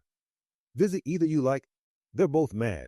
But I don't want to go among mad people, Alice remarked. Oh, you can't help that, said the cat. We're all mad here. I'm mad. You're mad. How do you know I'm mad? Said Alice. You must be, said the cat, or you wouldn't come here. Alice didn't think that proved it at all, however, she went on. And how do you know that you're mad? To begin with, said the cat, a dog's not mad. You grant that? I suppose so, said Alice. Well then, the cat went on, you see, a dog growls when it's angry and wags its tail when it's pleased. Now I growl when I'm pleased and wag my tail when I'm angry. Therefore, I'm mad. I call it purring, not growling, said Alice. Call it what you like, said the cat. Do you play croquet with the queen today? I should like it very much, said Alice, but I haven't been invited yet. You'll see me there, said the cat, and vanished. Alice was not much surprised at this. She was getting so used to queer things happening. While she was looking at the place where it had been, it suddenly appeared again. By the by, what became of the baby? Said the cat. I'd nearly forgotten to ask. It turned into a pig, Alice quietly said, just as if it had come back in a natural way. I thought it would, said the cat, and vanished again. Alice waited a little, half expecting to see it again, but it did not appear, and after a minute or two she walked on in the direction in which the March hare was said to live. I've seen hatters before, she said to herself. The March hare will be much the most interesting, and perhaps as this is May it won't be raving mad, at least not so mad as it was in March. As she said this, she looked up, and there was the cat again, sitting on a branch of a tree. Did you say pig or fig? Said the cat. I said pig, replied Alice, and I wish you wouldn't keep appearing and vanishing so suddenly. You make one quite giddy. All right, said the cat, and this time it vanished quite slowly, beginning with the end of the tail and ending with the grin, which remained some time after the rest of it had gone. Well, I've often seen a cat without a grin, thought Alice, but a grin without a cat. It's the most curious thing I ever saw in my life. She had not gone much farther before she came in sight of the house of the March hare. She thought it must be the right house, because the chimneys were shaped like ears, and the roof was thatched with fur. It was so large a house that she did not like to go nearer till she had nibbled some more of the left-hand bit of mushroom, and raised herself to about 2 feet high. Even then she walked up towards it rather timidly, saying to herself, suppose it should be raving mad after all. I almost wish I'd gone to see the Hatter instead. Alice's Adventures in Wonderland, written by Lewis Carroll. Chapter 7. A Mad Tea Party. There was a table set out under a tree in front of the houses, and the March hare and the Hatter were having tea at it. A dormouse was sitting between them, fast asleep, and the other two were using it as a cushion, resting, their elbows on it, and talking over its head. Very uncomfortable for the dormouse, thought Alice, only, as it's asleep, I suppose it doesn't mind. The table was a large one, but the three were all crowded together at one corner of it. No room. No room, they cried out when they saw Alice coming. There's plenty of room, said Alice indignantly, and she sat down in a large armchair at one end of the table. Have some wine, the March Hare said in an encouraging tone. Alice looked all round the table, but there was nothing on it but tea. I don't see any wine, she remarked. There isn't any, said the March Hare. Then it wasn't very civil of you to offer it, said Alice angrily. It wasn't very civil of you to sit down without being invited, said the March Hare. I didn't know it was your table, said Alice. It's laid for a great many more than three. Your hair wants cutting, said the Hatter. He had been looking at Alice for some time with great curiosity, and this was his first speech. You should learn not to make personal remarks, Alice said with some severity. It's very rude. The Hatter opened his eyes very wide on hearing this, but all he said was, Why is a raven like a writing desk? Come, we shall have some fun now, thought Alice. I'm glad they've begun asking riddles. I believe I can guess that, she added aloud. Do you mean that you think you can find out the answer to it? Said the March Hare. Exactly so, said Alice. Then you should say what you mean, the March Hare went on.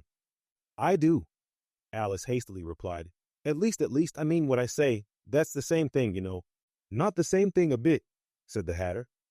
You might just as well say that I see what I eat is the same thing as I eat what I see.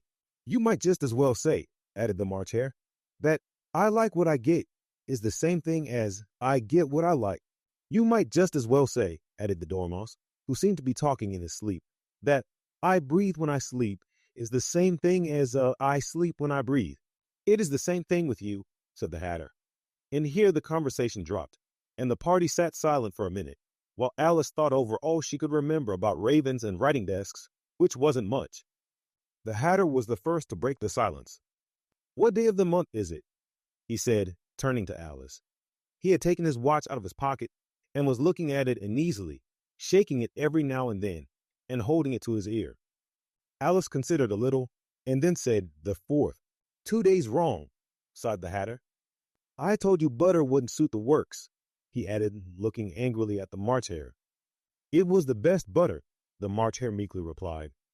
Yes, but some crumbs must have got in as well, the Hatter grumbled. You shouldn't have put it in with a bread knife. The March Hare took the watch and looked at it gloomily. Then he dipped it into his cup of tea and looked at it again. But he could think of nothing better to say than his first remark. It was the best butter, you know.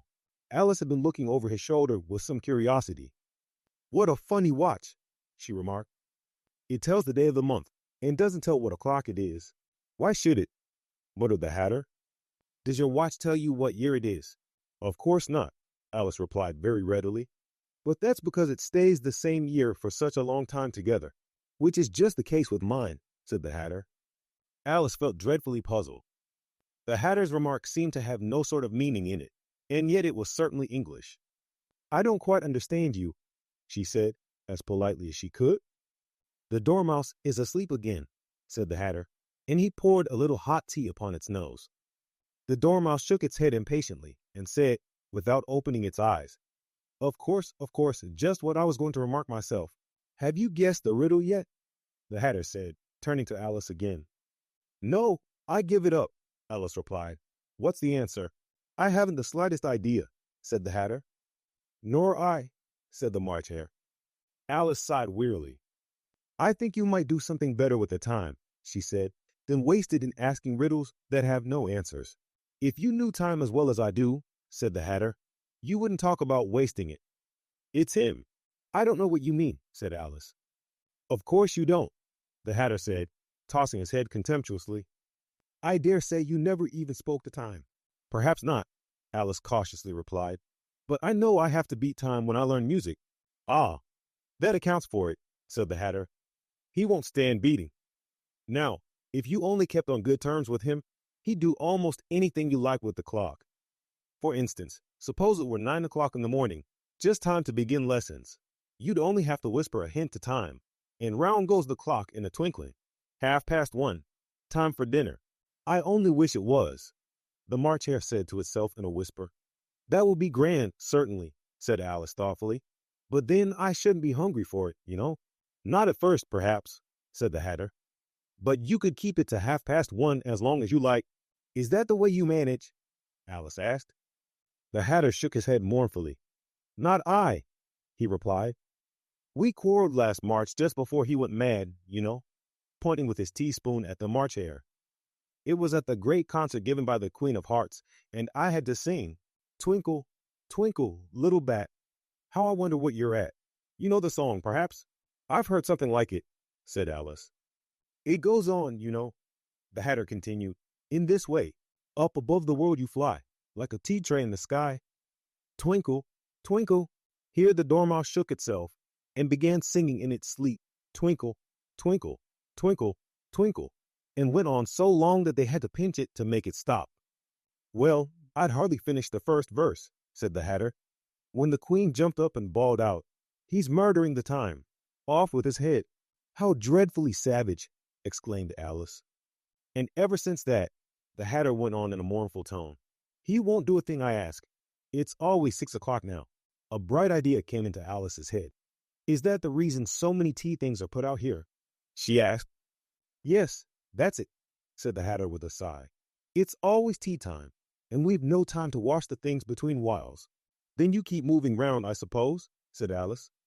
Exactly so, said the Hatter, as the things get used up. But what happens when you come to the beginning again? Alice ventured to ask. Suppose we change the subject, the March Hare interrupted, yawning. I'm getting tired of this. I vote the young lady tells us a story. I'm afraid I don't know one, said Alice, rather alarmed at the proposal. Then the Dormouse shall, they both cried. Wake up, Dormouse. And they pinched it on both sides at once. The Dormouse slowly opened his eyes. I wasn't asleep, he said in a hoarse, feeble voice. I heard every word you fellows were saying. Tell us a story, said the March Hare. Yes, please do, pleaded Alice. And be quick about it, added the Hatter, or you'll be asleep again before it's done. Once upon a time there were 3 little sisters. The Dormouse began in a great hurry, and their names were Elsie, Lackey, and Tilly, and they lived at the bottom of a well. What did they live on? Said Alice, who always took a great interest in questions of eating and drinking. They lived on treacle, said the Dormouse, after thinking a minute or two. They couldn't have done that, Alice gently remarked. They'd have been ill. So they were, said the Dormouse, very ill. Alice tried to fancy to herself what such an extraordinary ways of living would be like, but it puzzled her too much, so she went on. But why did they live at the bottom of a well? Take some more tea, the March Hare said to Alice, very earnestly. I've had nothing yet, Alice replied in an offended tone, so I can't take more. You mean you can't take less, said the Hatter. It's very easy to take more than nothing. Nobody asked your opinion, said Alice. Who's making personal remarks now? The Hatter asked triumphantly. Alice did not quite know what to say to this, so she helped herself to some tea and bread and butter, and then turned to the Dormouse and repeated her question. Why did they live at the bottom of a well? The Dormouse again took a minute or two to think about it, and then said, It was a treacle well. There's no such thing. Alice was beginning very angrily, but the Hatter and the March Hare went, Shluh, shluh.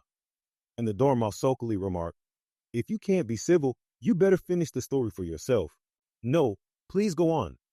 Alice said very humbly, I won't interrupt again. I dare say there may be one.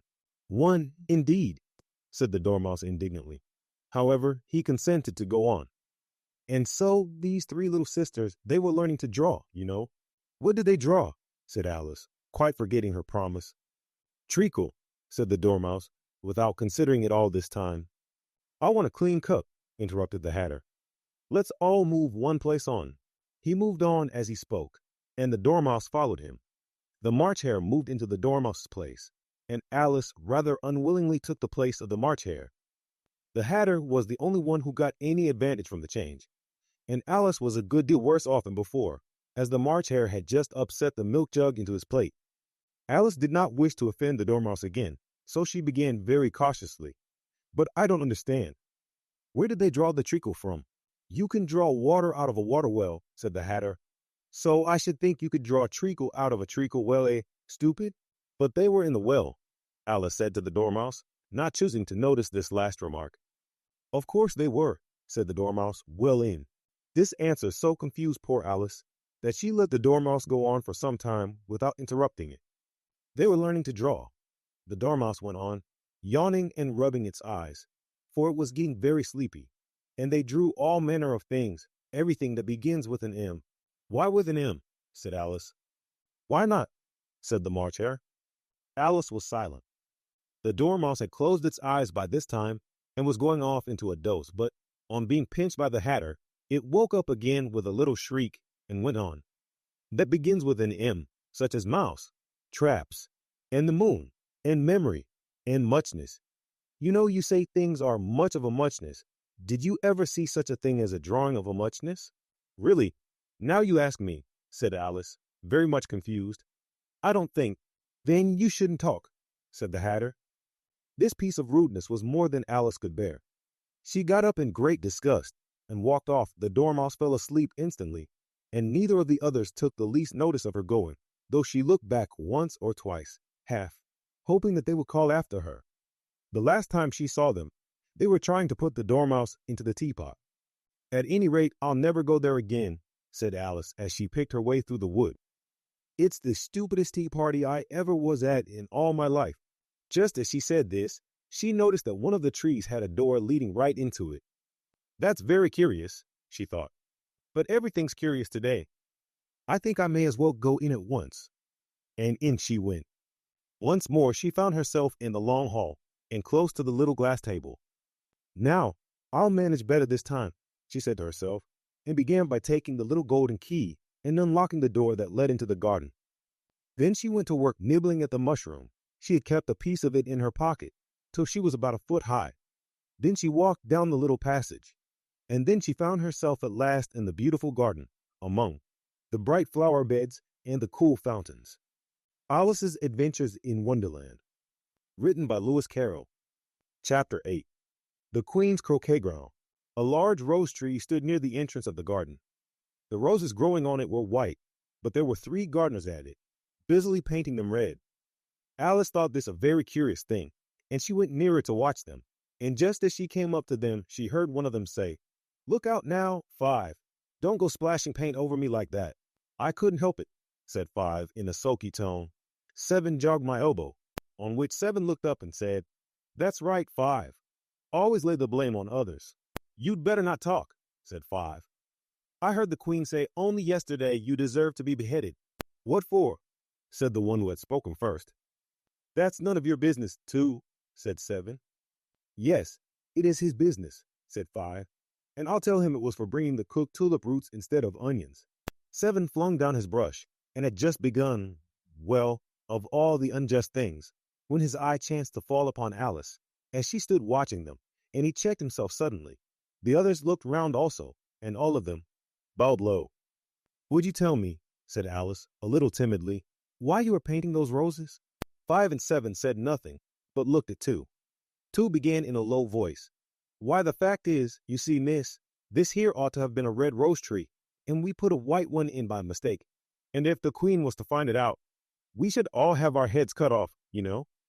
So you see, miss, we're doing our best afore she comes." To at this moment 5, who had been anxiously looking across the garden, called out, "The Queen, the Queen."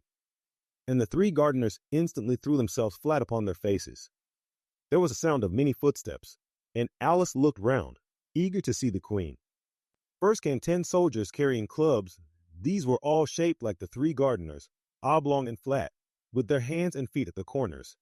Next, the 10 courtiers. These were ornamented all over with diamonds, and walked 2 and 2, as the soldiers did.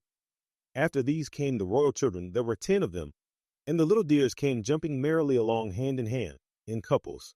They were all ornamented with hearts.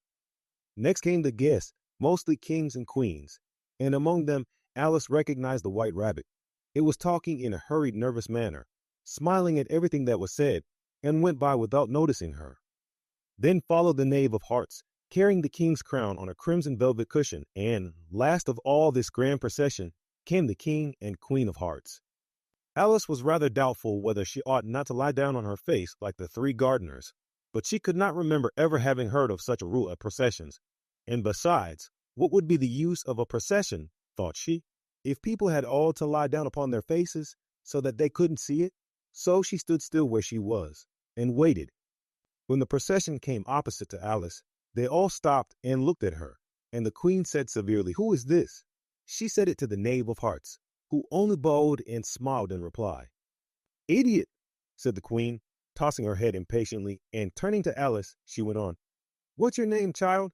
"My name is Alice, so please your majesty," said Alice very politely, but she added to herself, "Why, they're only a pack of cards, after all. I needn't be afraid of them." "And who are these?" said the queen, pointing to the three gardeners who were lying round the rose tree, for, you see, as they were lying on their faces, and the pattern on their backs was the same as the rest of the pack, she could not tell whether they were gardeners, or soldiers, or courtiers, or three of her own children. "How should I know?" said Alice, surprised at her own courage. "It's no business of mine." The queen turned crimson with fury, and, after glaring at her for a moment like a wild beast, screamed, "Off with her head!" "Oh!" "Nonsense," said Alice, very loudly and decidedly, and the queen was silent. The king laid his hand upon her arm, and timidly said, "Consider, my dear, she is only a child." The queen turned angrily away from him, and said to the knave, "Turn them over." The knave did so, very carefully, with one foot. "Get up," said the queen, in a shrill, loud voice, and the three gardeners instantly jumped up, and began bowing to the king, the queen, the royal children, and everybody else. "Leave off that," screamed the queen. "You make me giddy." And then, turning to the rose tree, she went on, "What have you been doing here?" "May it please your majesty," said two, in a very humble tone, going down on one knee as he spoke, "we were trying." "I see," said the queen, who had meanwhile been examining the roses. "Off with their heads." And the procession moved on, three of the soldiers remaining behind to execute the unfortunate gardeners, who ran to Alice for protection. "You shan't be beheaded," said Alice, and she put them into a large flower pot that stood near. The three soldiers wandered about for a minute or two, looking for them, and then quietly marched off after the others. "Are their heads off?" shouted the queen. "Their heads are gone, if it please your majesty," the soldiers shouted in reply. "That's right," shouted the queen. "Can you play croquet?" The soldiers were silent, and looked at Alice, as the question was evidently meant for her. "Yes," shouted Alice. "Come on, then," roared the queen, and Alice joined the procession, wondering very much what would happen next. It's a very fine day," said a timid voice at her side. She was walking by the white rabbit, who was peeping anxiously into her face. "Very," said Alice. "Where's the Duchess?" "Hush, hush," said the rabbit in a low, hurried tone. He looked anxiously over his shoulder as he spoke, and then raised himself upon tiptoe, put his mouth close to her ear, and whispered, "She's under sentence of execution." "What for?" said Alice. "Did you say, 'What a pity'?" the rabbit asked. "No, I didn't," said Alice. "I don't think it's at all a pity. I said, 'What for?'" "She boxed the queen's ears," the rabbit began. Alice gave a little scream of laughter. "Oh, hush," the rabbit whispered in a frightened tone. "The queen will hear you. You see, she came rather late." And the queen said, "Get to your places," shouted the queen in a voice of thunder, and people began running about in all directions, tumbling up against each other. However, they got settled down in a minute or two, and the game began. Alice thought she had never seen such a curious croquet ground in her life. It was all ridges and furrows. The balls were live hedgehogs, the mallets live flamingos, and the soldiers had to double themselves up and to stand on their hands and feet to make the arches. The chief difficulty Alice found at first was in managing her flamingo. She succeeded in getting its body tucked away comfortably enough under her arm, with its legs hanging down, but generally, just as she had got its neck nicely straightened out, and, while going to give the hedgehog a blow with its head, it would twist itself round and look up in her face, with such a puzzled expression that she could not help bursting out laughing. And when she had got its head down, and was going to begin again, it was very provoking to find that the hedgehog had unrolled itself, and was in the act of crawling away. Besides all this, there was generally a ridge or furrow in the way wherever she wanted to send the hedgehog to, and, as the doubled up soldiers were always getting up and walking off to other parts of the ground, Alice soon came to the conclusion that it was a very difficult game indeed. The players all played at once without waiting for turns, quarreling all the while, and fighting for the hedgehogs, and in a very short time the queen was in a furious passion, and went stamping about, and shouting, "Off with his head," or "Off with her head," about once in a minute. Alice began to feel very uneasy. To be sure, she had not as yet had any dispute with the queen, but she knew that it might happen any minute. And then, thought she, what would become of me? They're dreadfully fond of beheading people here. The great wonder is that there's anyone left alive. She was looking about for some way of escape and wondering whether she could get away without being seen when she noticed a curious appearance in the air. It puzzled her very much at first, but after watching it a minute or two, she made it out to be a grin, and she said to herself, "It's the Cheshire Cat. Now I shall have somebody to talk to." "How are you getting on?" said the cat, as soon as there was mouth enough for it to speak with. Alice waited till the eyes appeared, and then nodded. "It's no use speaking to it," she thought, "till its ears have come, or at least one of them." In another minute the whole head appeared, and then Alice put down her flamingo and began an account of the game, feeling very glad she had someone to listen to her. The cat seemed to think that there was enough of it now in sight, and no more of it appeared. "I don't think they play at all fairly," Alice began, in rather a complaining tone. "And they all quarrel so dreadfully one can't hear oneself speak, and they don't seem to have any rules in particular. At least, if there are, nobody attends to them, and you've no idea how confusing it is of all the things being alive. For instance, there's the arch I've got to go through next, walking about at the other end of the ground, and I should have croqueted the queen's hedgehog just now, only it ran away when it saw mine coming."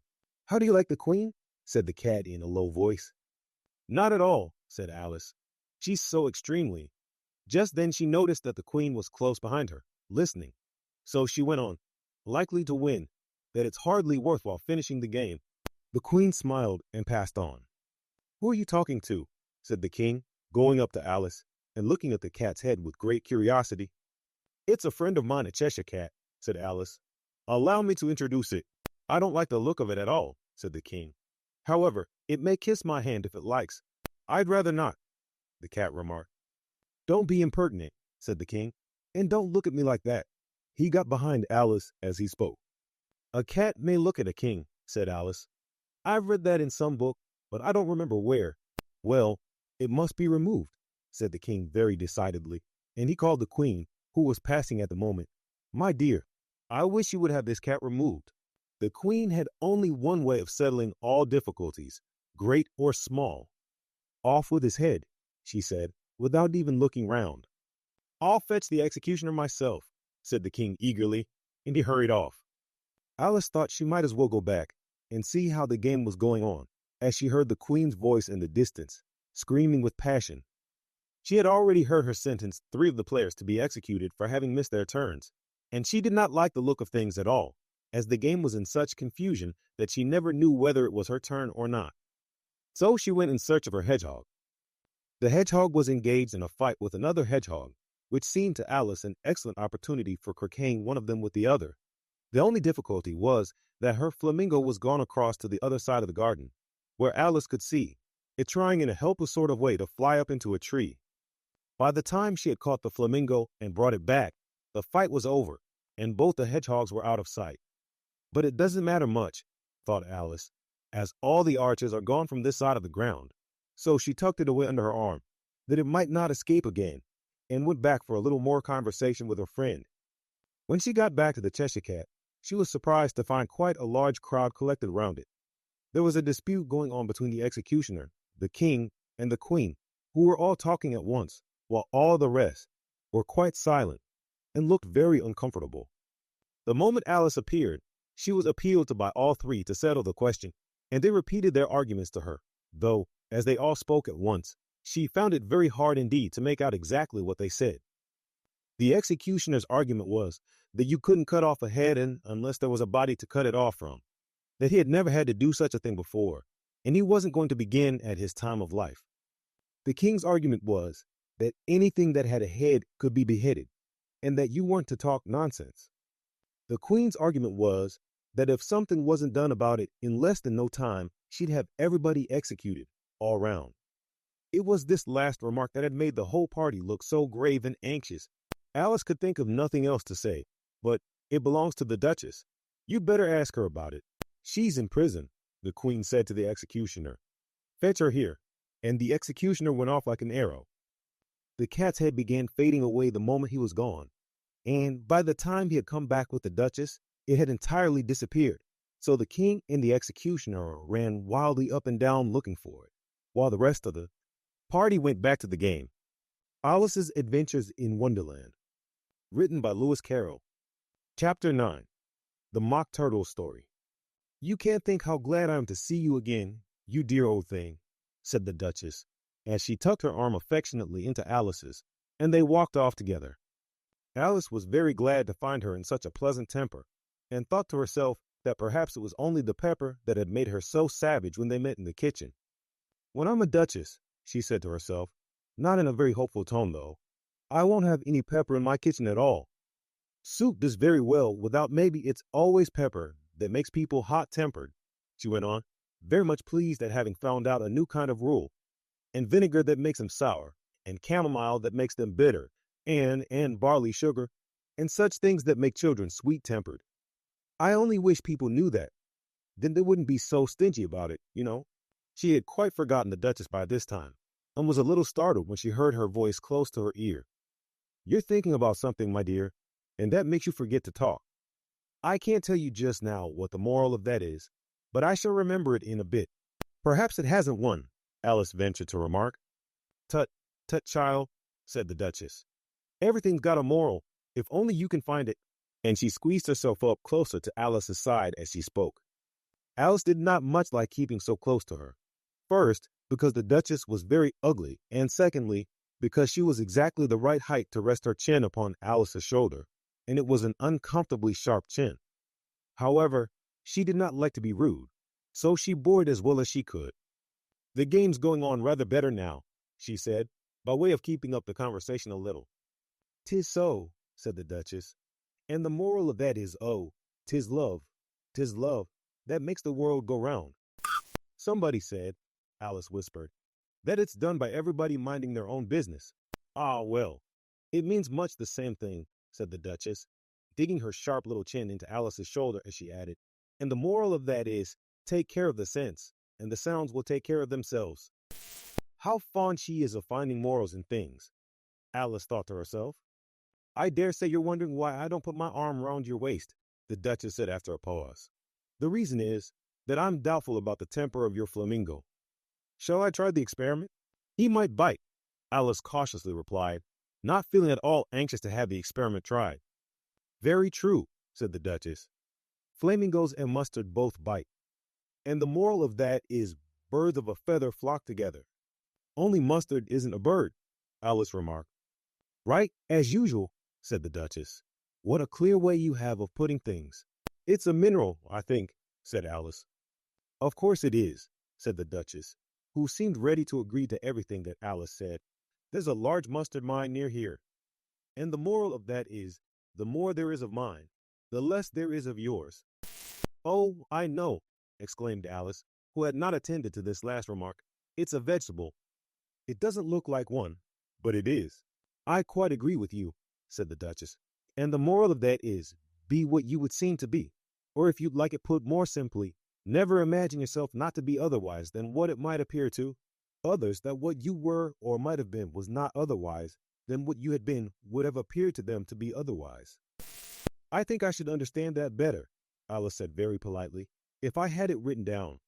But I can't quite follow it as you say it." "That's nothing to what I could say if I chose," the Duchess replied, in a pleased tone. "Pray don't trouble yourself to say it any longer than that," said Alice. "Oh, don't talk about trouble," said the Duchess. "I make you a present of everything I've said as yet." A cheap sort of present, thought Alice. I'm glad they don't give birthday presents like that, but she did not venture to say it out loud. "Thinking again?" the Duchess asked, with another dig of her sharp little chin. "I've a right to think," said Alice sharply, for she was beginning to feel a little worried. "Just about as much right," said the Duchess, "as pigs have to fly in the M." But here, to Alice's great surprise, the Duchess's voice died away, even in the middle of her favorite word, moral, and the arm that was linked into hers began to tremble. Alice looked up, and there stood the Queen in front of them, with her arms folded, frowning like a thunderstorm. "A fine day, Your Majesty," the Duchess began in a low, weak voice. "Now, I give you fair warning," shouted the Queen, stamping on the ground as she spoke. Either you or your head must be off, and that in about half no time. Take your choice. The Duchess took her choice and was gone in a moment. Let's go on with the game, the Queen said to Alice, and Alice was too much frightened to say a word, but slowly followed her back to the croquet ground. The other guests had taken advantage of the Queen's absence and were resting in the shade. However, the moment they saw her, they hurried back to the game, the Queen merely remarking that a moment's delay would cost them their lives. All the time they were playing, the Queen never left off quarreling with the other players and shouting, "Off with his head," or "Off with her head." Those whom she sentenced were taken into custody by the soldiers, who of course had to leave off being archers to do this, so that by the end of half an hour or so there were no archers left, and all the players, except the King, the Queen, and Alice, were in custody and under sentence of execution. Then the Queen left off, quite out of breath, and said to Alice, "Have you seen the mock turtle yet?" "No," said Alice. "I don't even know what a mock turtle is." "It's the thing mock turtle soup is made from," said the Queen. "I never saw one or heard of one," said Alice. "Come on then," said the Queen, "and he shall tell you his history." As they walked off together, Alice heard the King say in a low voice to the company generally, "You are all pardoned. Come, that's a good thing," she said to herself, for she had felt quite unhappy at the number of executions the Queen had ordered. They very soon came upon a griffin, lying fast asleep in the sun. "If you don't know what a griffin is, look at the picture." "Up, lazy thing," said the Queen, "and take this young lady to see the mock turtle and to hear his history. I must go back and see after some executions I've ordered." And she walked off, leaving Alice alone with the griffin. Alice did not quite like the look of the creature, but on the whole she thought it would be quite as safe to stay with it as to go after that savage Queen. So she waited. The griffin sat up and rubbed its eyes. Then it watched the Queen till she was out of sight. Then it chuckled. "What fun!" said the griffin, half to itself, half to Alice. "What is the fun?" said Alice. "Why, said the griffin. "It's all her fancy that. They never executes nobody, you know. Come on." Everybody says, "Come on." Here, thought Alice, as she went slowly after it. I never was so ordered about in all my life. Never. They had not gone far before they saw the mock turtle in the distance, sitting sad and lonely on a little ledge of rock, and, as they came nearer, Alice could hear him sighing as if his heart would break. She pitied him deeply. "What is his sorrow?" she asked the griffin, and the griffin answered, very nearly in the same words as before. "It's all his fancy, that. He hasn't got no sorrow, you know. Come on." So they went up to the mock turtle, who looked at them with large eyes full of tears, but said nothing. "This here young lady," said the griffin, "she wants for to know your history, she do." "I'll tell it her," said the mock turtle in a deep, hollow tone. "Sit down, both of you, and don't speak a word till I've finished." So they sat down, and nobody spoke for some minutes. Alice thought to herself, "I don't see how he can ever finish if he doesn't begin," but she waited patiently. "Once," said the mock turtle at last, with a deep sigh, "I was a real turtle." These words were followed by a very long silence, broken only by an occasional exclamation of HJCKRH from the griffin and the constant heavy sobbing of the mock turtle.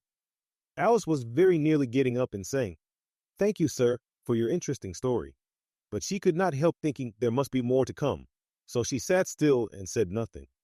"When we were little," the mock turtle went on at last, more calmly, though still sobbing a little now and then, "we went to school in the sea.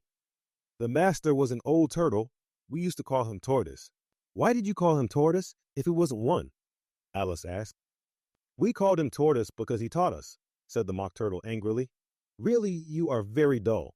You ought to be ashamed of yourself for asking such a simple question," added the griffin, and then they both sat silent and looked at poor Alice, who felt ready to sink into the earth. At last the griffin said to the mock turtle, "Drive on, old fellow. Don't be all day about it." And he went on in these words. "Yes, we went to school in the sea, though you may believe it." "I never said I didn't," interrupted Alice. "You did," said the mock turtle. "Hold your tongue," added the griffin, before Alice could speak again. The mock turtle went on. "We had the best of educations, in fact. We went to school every day. I've been to a day school, too," said Alice. "You needn't be so proud as all that." "With extras?" asked the mock turtle a little anxiously. "Yes, said Alice. "We learned French and music." "And washing?" said the Mock Turtle. "Certainly not," said Alice indignantly. "Ah, then yours wasn't a really good school," said the Mock Turtle in a tone of great relief. Now at hours they had at the end of the bill, French, music, and washing extra. "You couldn't have wanted it much," said Alice, "living at the bottom of the sea." "I couldn't afford to learn it," said the Mock Turtle with a sigh. "I only took the regular course." "What was that?" inquired Alice.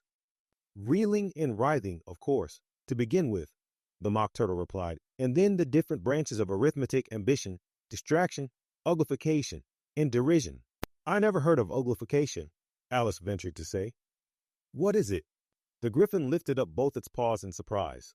"What? Never heard of uglifying?" it exclaimed. "You know what to beautify is, I suppose?" "Yes," said Alice doubtfully. "It means to make anything prettier." "Well, then," the Griffin went on, "if you don't know what to uglify is, you are a simpleton." Alice did not feel encouraged to ask any more questions about it, so she turned to the Mock Turtle and said, "What else had you to learn?" "Well, there was mystery," the Mock Turtle replied, counting off the subjects on his flappers. "Mystery, ancient and modern, was seaography. Then drawling, the drawling master was an old conger eel that used to come once a week. He taught us drawling, stretching, and fainting in coils." "What was that like?" said Alice. "Well, I can't show it you myself," the Mock Turtle said. "I'm too stiff." And the Griffin never learned it. "Hadn't time," said the Griffin. "I went to the classics master, though. He was an old crab, he was. I never went to him," the Mock Turtle said with a sigh. "He taught laughing and grief. They used to say." So he did, said the Griffin, sighing in his turn, and both creatures hid their faces in their paws. "And how many hours a day did you do lessons?" said Alice, in a hurry to change the subject. 10 hours the first day," said the Mock Turtle. 9 the next, and so on." "What a curious plan," exclaimed Alice. "That's the reason they're called lessons," the Griffin remarked, "because they lesson from day to day." This was quite a new idea to Alice, and she thought it over a little before she made her next remark. "Then the 11th day must have been a holiday?" "Of course it was," said the Mock Turtle. "And how did you manage on the 12th?" Alice went on eagerly. "That's enough about lessons," the Griffin interrupted in a very decided tone. "Tell her something about the games now." Alice's Adventures in Wonderland, written by Carrol. Chapter 10. The Lobster Quadrille. The Mock Turtle sighed deeply and drew the back of one flapper across his eyes.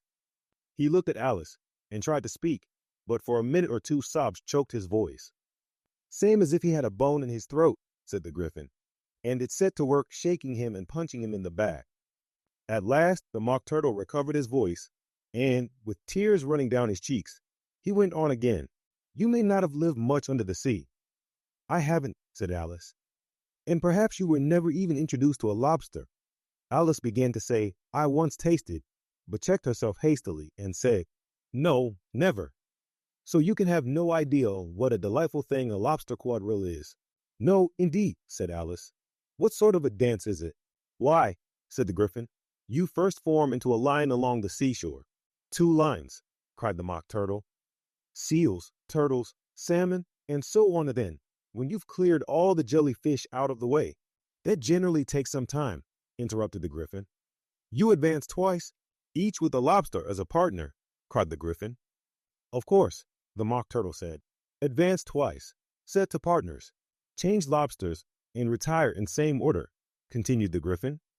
"Then, you know," the Mock Turtle went on, "you throw the lobsters," shouted the Griffin, with a bound into the air, "as far out to sea as you can." "Swim after them," screamed the Griffin. "Turn a somersault in the sea," cried the Mock Turtle, capering wildly about. "Change lobsters again," yelled the Griffin at the top of its voice. "Back to land again, and that's all the first figure," said the Mock Turtle, suddenly dropping his voice, and the 2 creatures, who had been jumping about like mad things all this time, sat down again very sadly and quietly, and looked at Alice. "It must be a very pretty dance," said Alice timidly. "Would you like to see a little of it?" said the Mock Turtle. "Very much indeed," said Alice. "Come, let's try the first figure," said the Mock Turtle to the Griffin. "We can do without lobsters, you know. Which shall sing?" "Oh, you sing," said the Griffin. I've forgotten the words. So they began solemnly dancing round and round Alice, every now and then treading on her toes when they passed too close, and waving their forepaws to mark the time, while the Mock Turtle sang this, very slowly and sadly. Will you walk a little faster? Said a whiting to a snail. There's a porpoise close behind us, and he's treading on my tail. See how eagerly the lobsters and the turtles all advance. They are waiting on the shingle. Will you come and join the dance? Will you, won't you? Will you, won't you? Will you join the dance? Will you, won't you? Will you, won't you? Won't you join the dance? You can really have no notion how delightful it will be when they take us up and throw us with the lobsters out to sea. But the snail replied, too far, and gave a look askance, said he thanked the whiting kindly, but he would not join the dance. Would not, could not, would not, could not, would not join the dance. Would not, could not, would not, could not join the dance. What matters it how far we go? His scaly friend replied. There is another shore, you know, upon the other side. The further off from England, the nearer is to France. Then turn not pale, beloved snail, but come and join the dance. Will you, won't you? Will you, won't you? Will you join the dance? Will you, won't you? Will you, won't you? Won't you join the dance? Thank you. It's a very interesting dance to watch, said Alice, feeling very glad that it was over at last. And I do so like that curious song about the whiting. Oh, as to the whiting, said the Mock Turtle. You've seen them, of course. Yes, said Alice. I've often seen them at Den. She checked herself hastily. I don't know where Den may be, said the Mock Turtle. But if you've seen them so often, of course you know what they're like. I believe so, Alice replied thoughtfully. They have their tails in their mouths, and they're all over crumbs. You're wrong about the crumbs, said the Mock Turtle. Crumbs would all wash off in the sea.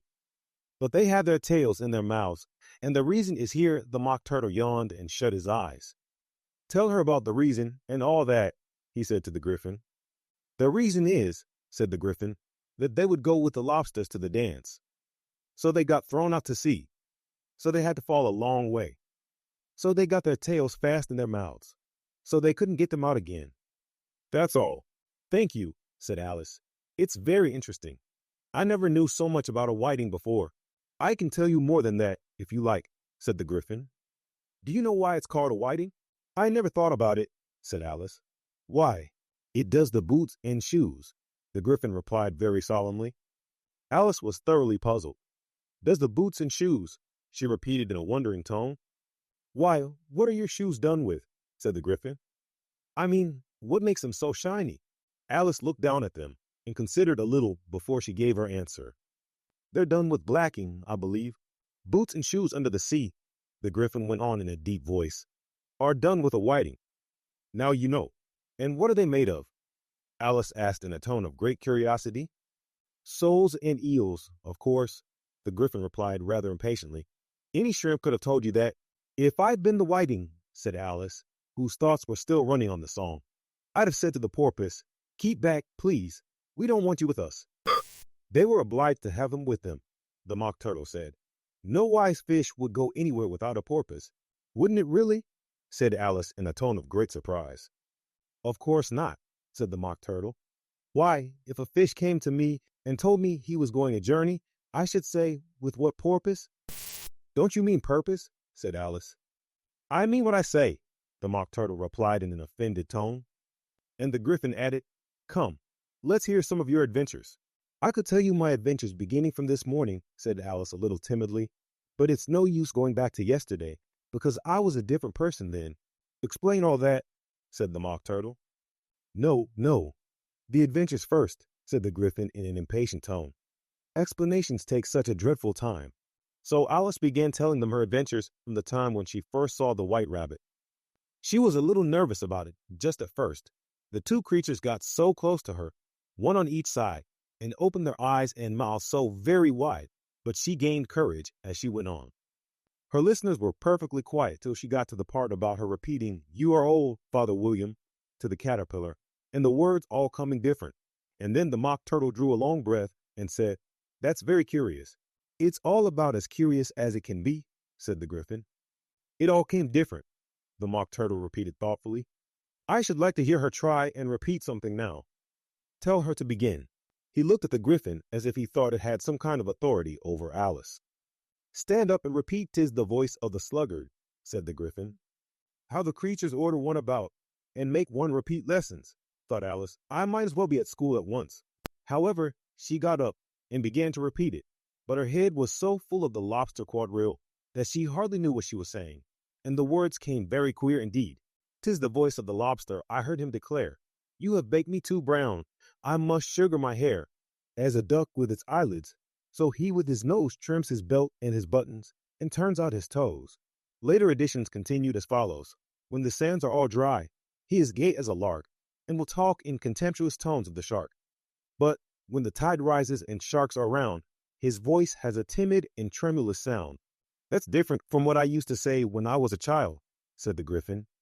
Well, I never heard it before, said the mock turtle, but it sounds uncommon nonsense. Alice said nothing. She had sat down with her face in her hands, wondering if anything would ever happen in a natural way again. I should like to have it explained, said the mock turtle. She can't explain it, said the griffin hastily. Go on with the next verse. But about his toes? The mock turtle persisted. How could he turn them out with his nose, you know? It's the first position in dancing, Alice said, but was dreadfully puzzled by the whole thing and longed to change the subject. Go on with the next verse, the griffin repeated impatiently. It begins, I passed by his garden. Alice did not dare to disobey, though she felt sure it would all come wrong, and she went on in a trembling voice. I passed by his garden, and marked with one eye how the owl and the panther were sharing pie. Later editions continued as follows. The panther took pie crust and gravy and meat, while the owl had the dish as its share of the treat. When the pie was all finished, the owl, as a boon, was kindly permitted to pocket the spoon, while the panther received knife and fork with a growl and concluded the banquet. What is the use of repeating all that stuff? The mock turtle interrupted. If you don't explain it as you go on, it's by far the most confusing thing I ever heard. Yes, I think you'd better leave off, said the griffin, and Alice was only too glad to do so. Shall we try another figure of the lobster quadrille? The griffin went on. Or would you like the mock turtle to sing you a song? Oh, a song, please, if the mock turtle would be so kind, Alice replied, so eagerly that the griffin said in a rather offended tone, Hem, no accounting for taste.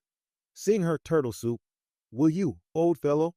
The mock turtle sighed deeply and began, in a voice sometimes choked with sobs, to sing this. Beautiful soup, so rich and green, waiting in a hot tureen. Who for such dainties would not stoop? Soup of the evening, beautiful soup. Soup of the evening, beautiful soup. Beautiful soup up. Beautiful soup up. Soup of the evening, beautiful, beautiful soup. Beautiful soup. Who cares for fish, game, or any other dish? Who would not give all else for 2 pennyworth only of beautiful soup? Pennyworth only of beautiful soup? Beautiful soup up. Beautiful soup up. Soup of the evening, beautiful, beautiful soup. Chorus again, cried the griffin, and the mock turtle had just begun to repeat it when a cry of the trial's beginning was heard in the distance. Come on, cried the griffin, and, taking Alice by the hand, it hurried off without waiting for the end of the song. What trial is it? Alice panted as she ran, but the griffin only answered, Come on, and ran the faster, while more and more faintly came, carried on the breeze that followed them, the melancholy words, Soup of the evening, beautiful, beautiful soup. Alice's Adventures in Wonderland. Written by Carrol. Chapter 11. Who Stole the Tarts? The king and queen of hearts were seated on their throne when they arrived, with a great crowd assembled about them, all sorts of little birds and beasts, as well as the whole pack of cards. The knave was standing before them in chains, with a soldier on each side to guard him, and near the king was the white rabbit, with a trumpet in one hand and a scroll of parchment in the other. In the very middle of the court was a table with a large dish of tarts upon it. They looked so good that it made Alice quite hungry to look at them. I wish they'd get the trial done, she thought, and hand round the refreshments. But there seemed to be no chance of this, so she began looking at everything about her to pass away the time. Alice had never been in a court of justice before, but she had read about them in books, and she was quite pleased to find that she knew the name of nearly everything there. That's the judge, she said to herself, because of his great wig. The judge, by the way, was the king, and as he wore his crown over the wig, look at the frontispiece if you want to see how he did it. He did not look at all comfortable, and it was certainly not becoming. And that's the jury box, thought Alice, and those 12 creatures. She was obliged to say creatures, you see, because some of them were animals and some were birds. I suppose they are the jurors. She said this last word 2 or 3 times over to herself, being rather proud of it, for she thought, and rightly too, that very few little girls of her age knew the meaning of it at all. However, jurymen would have done just as well. The 12 jurors were all writing very busily on slates. What are they doing? Alice whispered to the griffin. They can't have anything to put down yet before the trial's begun. They're putting down their names, the griffin whispered in reply, for fear they should forget them before the end of the trial. Stupid things! Alice began in a loud, indignant voice, but she stopped hastily, for the white rabbit cried out, "Silence in the court," and the king put on his spectacles and looked anxiously round to make out who was talking. Alice could see, as well as if she were looking over their shoulders, that all the jurors were writing down stupid things on their slates, and she could even make out that one of them didn't know how to spell stupid, and that he had to ask his neighbor to tell him. A nice muddle their slates will be in before the trial's over, thought Alice. One of the jurors had a pencil that squeaked. This, of course, Alice could not stand, and she went round the court and got behind him, and very soon found an opportunity of taking it away. She did it so quickly that the poor little juror, it was Bill, the lizard, could not make out at all what had become of it, so, after hunting all about for it, he was obliged to write with one finger for the rest of the day, and this was of very little use, as it left no mark on the slate. Harold, read the accusation, said the king. On this the white rabbit blew 3 blasts on the trumpet, and then unrolled the parchment scroll, and read as follows. The Queen of Hearts, she made some tarts, all on a summer day. The Knave of Hearts, he stole those tarts, and took them quite away. Consider your verdict, the king said to the jury. Not yet, not yet, the rabbit hastily interrupted. There's a great deal to come before that. Call the first witness, said the king, and the white rabbit blew 3 blasts on the trumpet, and called out, First witness. The first witness was the Hatter. He came in with a teacup in one hand, and a piece of bread and butter in the other. I beg pardon, your majesty, he began, for bringing these in, but I hadn't quite finished my tea when I was sent for. You ought to finish, said the king. When did you begin? The Hatter looked at the March Hare, who had followed him into the court, arm in arm with the Dormouse. 14th of March, I think it was, he said. 15th, said the March Hare. 16th, added the Dormouse. Write that down, the king said to the jury, and the jury eagerly wrote down all 3 dates on their slates, and then added them up, and reduced the answer to shillings and pence. Take off your hat, the king said to the Hatter. It isn't mine, said the Hatter. Stolen, the king exclaimed, turning to the jury, who instantly made a memorandum of the fact. I keep them to sell, the Hatter added as an explanation. I've none of my own. I'm a Hatter. Here the queen put on her spectacles and began staring at the Hatter, who turned pale and fidgeted. Give your evidence, said the king, and don't be nervous, or I'll have you executed on the spot. This did not seem to encourage the witness at all. He kept shifting from one foot to the other, looking uneasily at the queen, and in his confusion he bit a large piece out of his teacup instead of the bread and butter. Just at this moment, Alice felt a very curious sensation, which puzzled her a good deal until she made out what it was. She was beginning to grow larger again, and she thought at first she would get up and leave the court, but on second thought, she decided to remain where she was as long as there was room for her. I wish you wouldn't squeeze so, said the Dormouse, who was sitting next to her. I can hardly breathe. I can't help it, said Alice very meekly. I'm growing. You've no right to grow here, said the Dormouse.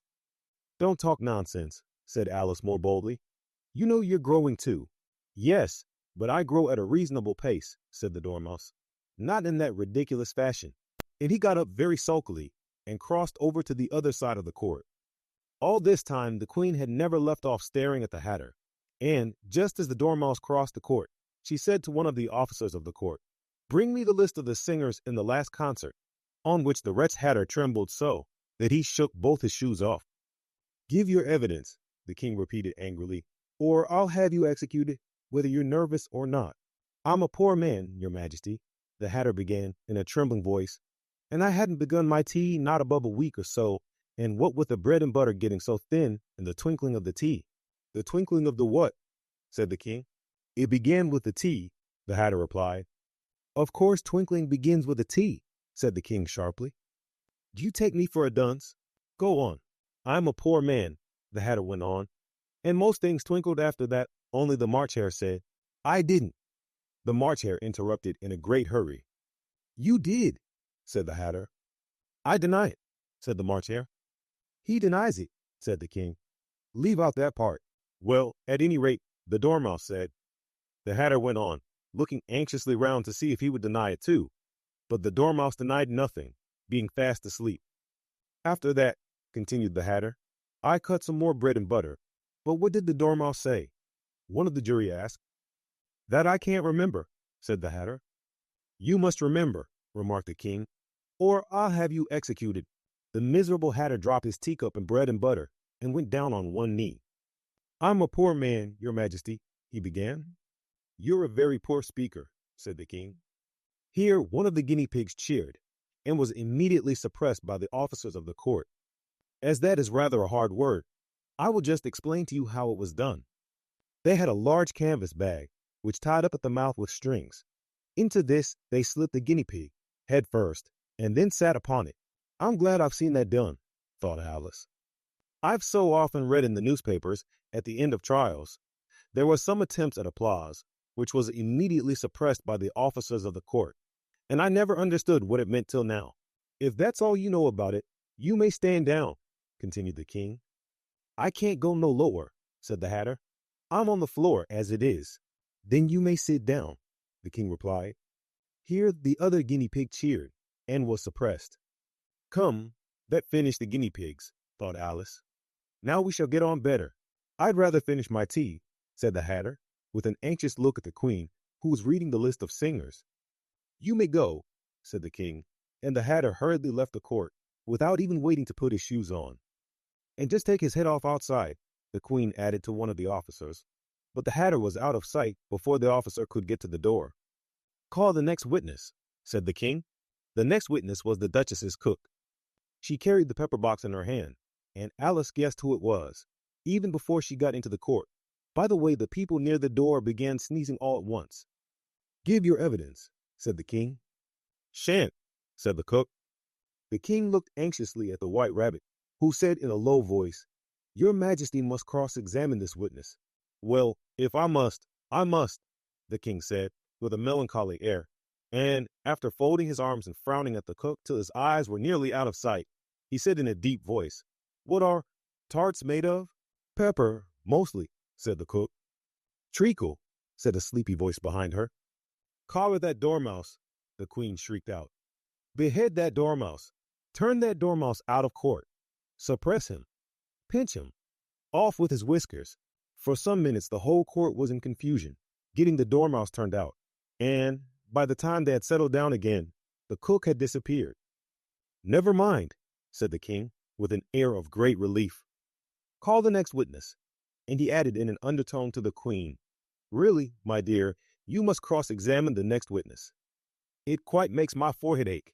Alice watched the white rabbit as he fumbled over the list, feeling very curious to see what the next witness would be like. For they haven't got much evidence yet, she said to herself. Imagine her surprise when the white rabbit read out, at the top of his shrill little voice, the name Alice, Alice's Adventures in Wonderland. Written by Lewis Carroll. Chapter 12. Alice's Evidence. Here, cried Alice, quite forgetting in the flurry of the moment how large she had grown in the last few minutes, and she jumped up in such a hurry that she tipped over the jury box with the edge of her skirt, upsetting all the jurymen onto the heads of the crowd below, and there they lay sprawling about, reminding her very much of a globe of goldfish she had accidentally upset the week before. Oh, I beg your pardon, she exclaimed in a tone of great dismay, and began picking them up again as quickly as she could, for the accident of the goldfish kept running in her head, and she had a vague sort of idea that they must be collected at once and put back into the jury box, or they would die. The trial cannot proceed, said the king in a very grave voice, Until all the jurymen are back in their proper places, all, he repeated with great emphasis, looking hard at Alice as he said so.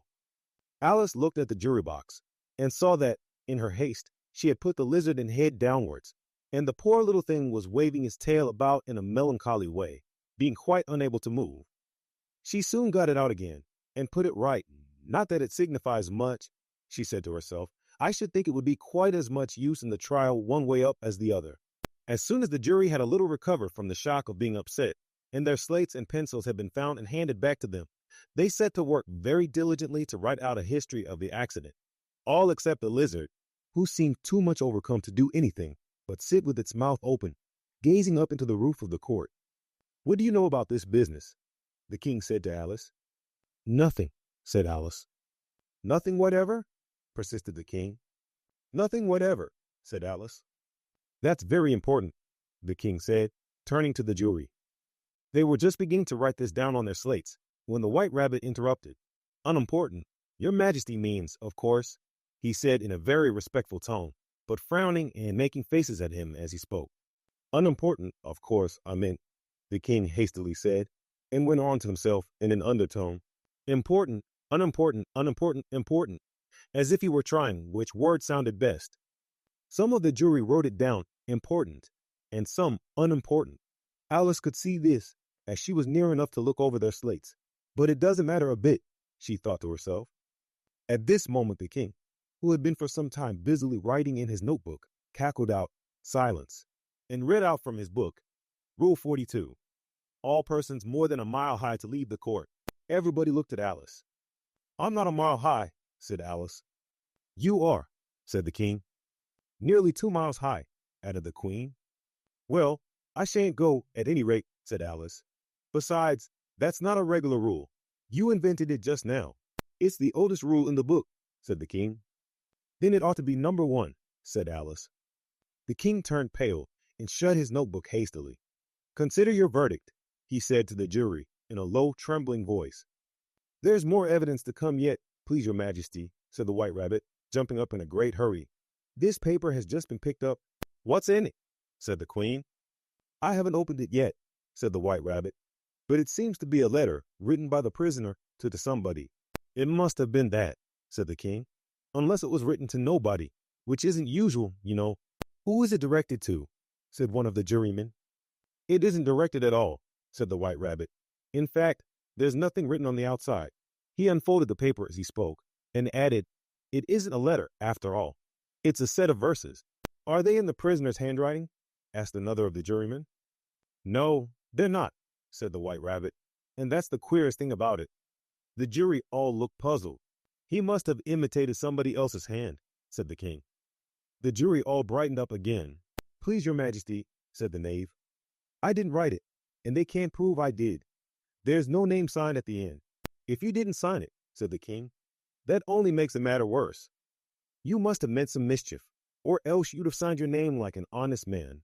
There was a general clapping of hands at this. It was the first really clever thing the king had said that day. That proves his guilt, said the queen. It proves nothing of the sort, said Alice. Why, you don't even know what they're about. Read them, said the king. The White Rabbit put on his spectacles. Where shall I begin, please your majesty? He asked. Begin at the beginning, the king said gravely, and go on till you come to the end. Then stop. These were the verses the White Rabbit read. They told me you had been to her and mentioned me to him. She gave me a good character, but said I could not swim. He sent them word I had not gone. We know it to be true.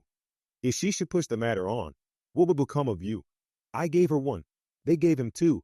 You gave us 3 or more. They all returned from him to you, though they were mine before. If I or she should chance to be involved in this affair, he trusts to you to set them free, exactly as we were. My notion was that you had been, before she had this fit, an obstacle that came between him and ourselves, and it. Don't let him know she liked them best, for this must ever be a secret, kept from all the rest, between yourself and me. That's the most important piece of evidence we've heard yet, said the king, rubbing his hands. So now let the jury. If any one of them can explain it, said Alice. She had grown so large in the last few minutes that she wasn't a bit afraid of interrupting him. I'll give them 6pence. I don't believe there's an atom of meaning in it. The jury all wrote down on their slates, she doesn't believe there's an atom of meaning in it, but none of them attempted to explain the paper. If there's no meaning in it, said the king, that saves a world of trouble, as we needn't try to find any. And yet I don't know, he went on, spreading out the verses on his knee and looking at them with one eye. I seem to see some meaning in them, after all. Said I could not swim. You can't swim, can you? He added, turning to the knave. The knave shook his head sadly. Do I look like it? He said, which he certainly did not, being made entirely of cardboard. All right, so far, said the king, and he went on muttering over the verses to himself. We know it to be true.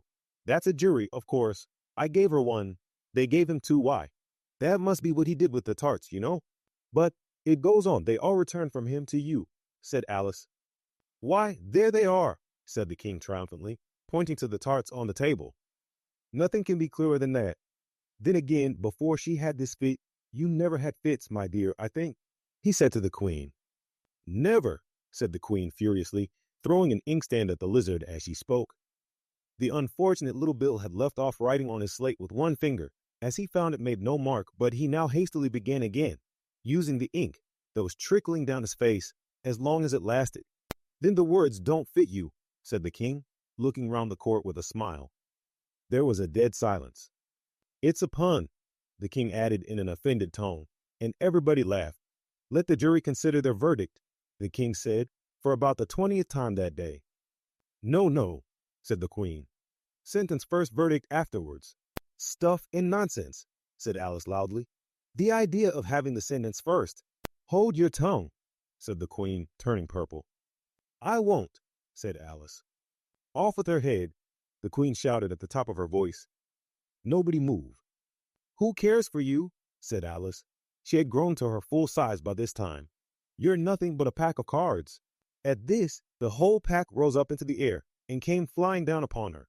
She gave a little scream, half of fright and half of anger, and tried to beat them off, and found herself lying on the bank, with her head in the lap of her sister, who was gently brushing away some dead leaves that had fluttered down from the trees upon her face. Wake up, Alice dear, said her sister. Why, what a long sleep you've had. Oh, I've had such a curious dream, said Alice, and she told her sister, as well as she could remember them, all these strange adventures of hers that you have just been reading about. And when she had finished, her sister kissed her and said, It was a curious dream, dear, certainly. But now run into your tea, it's getting late.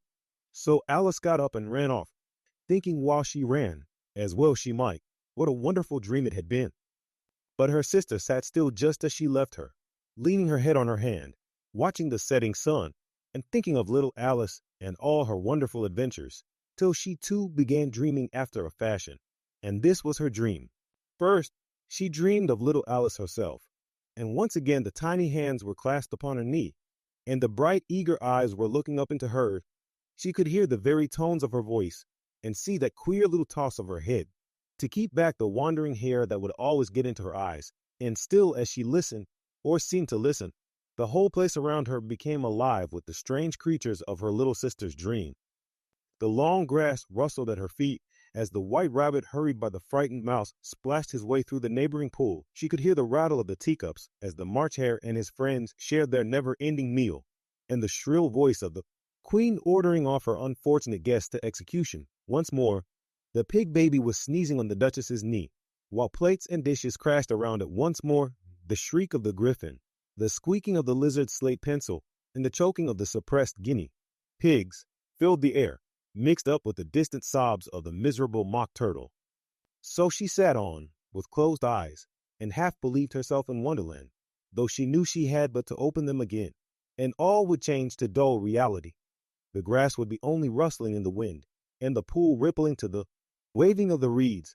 The rattling teacups would change to tinkling sheep bells, and the queen's shrill cries to the voice of the shepherd boy, and the sneeze of the baby, the shriek of the griffin, and all the other queer noises would change, she knew, to the confused clamor of the busy farmyard, while the lowing of the cattle in the distance would take the place of the mock turtle's heavy sobs. Lastly, she pictured to herself how this same little sister of hers would, in the aftertime, be herself a grown woman, and how she would keep, through all her riper years, the simple and loving heart of her childhood, and how she would gather about her other little children and make their eyes bright and eager with many a strange tale, perhaps even with the dream of Wonderland of long ago, and how she would feel with all their simple sorrows and find a pleasure in all their simple joys, remembering her own child life and the happy summer days. The end.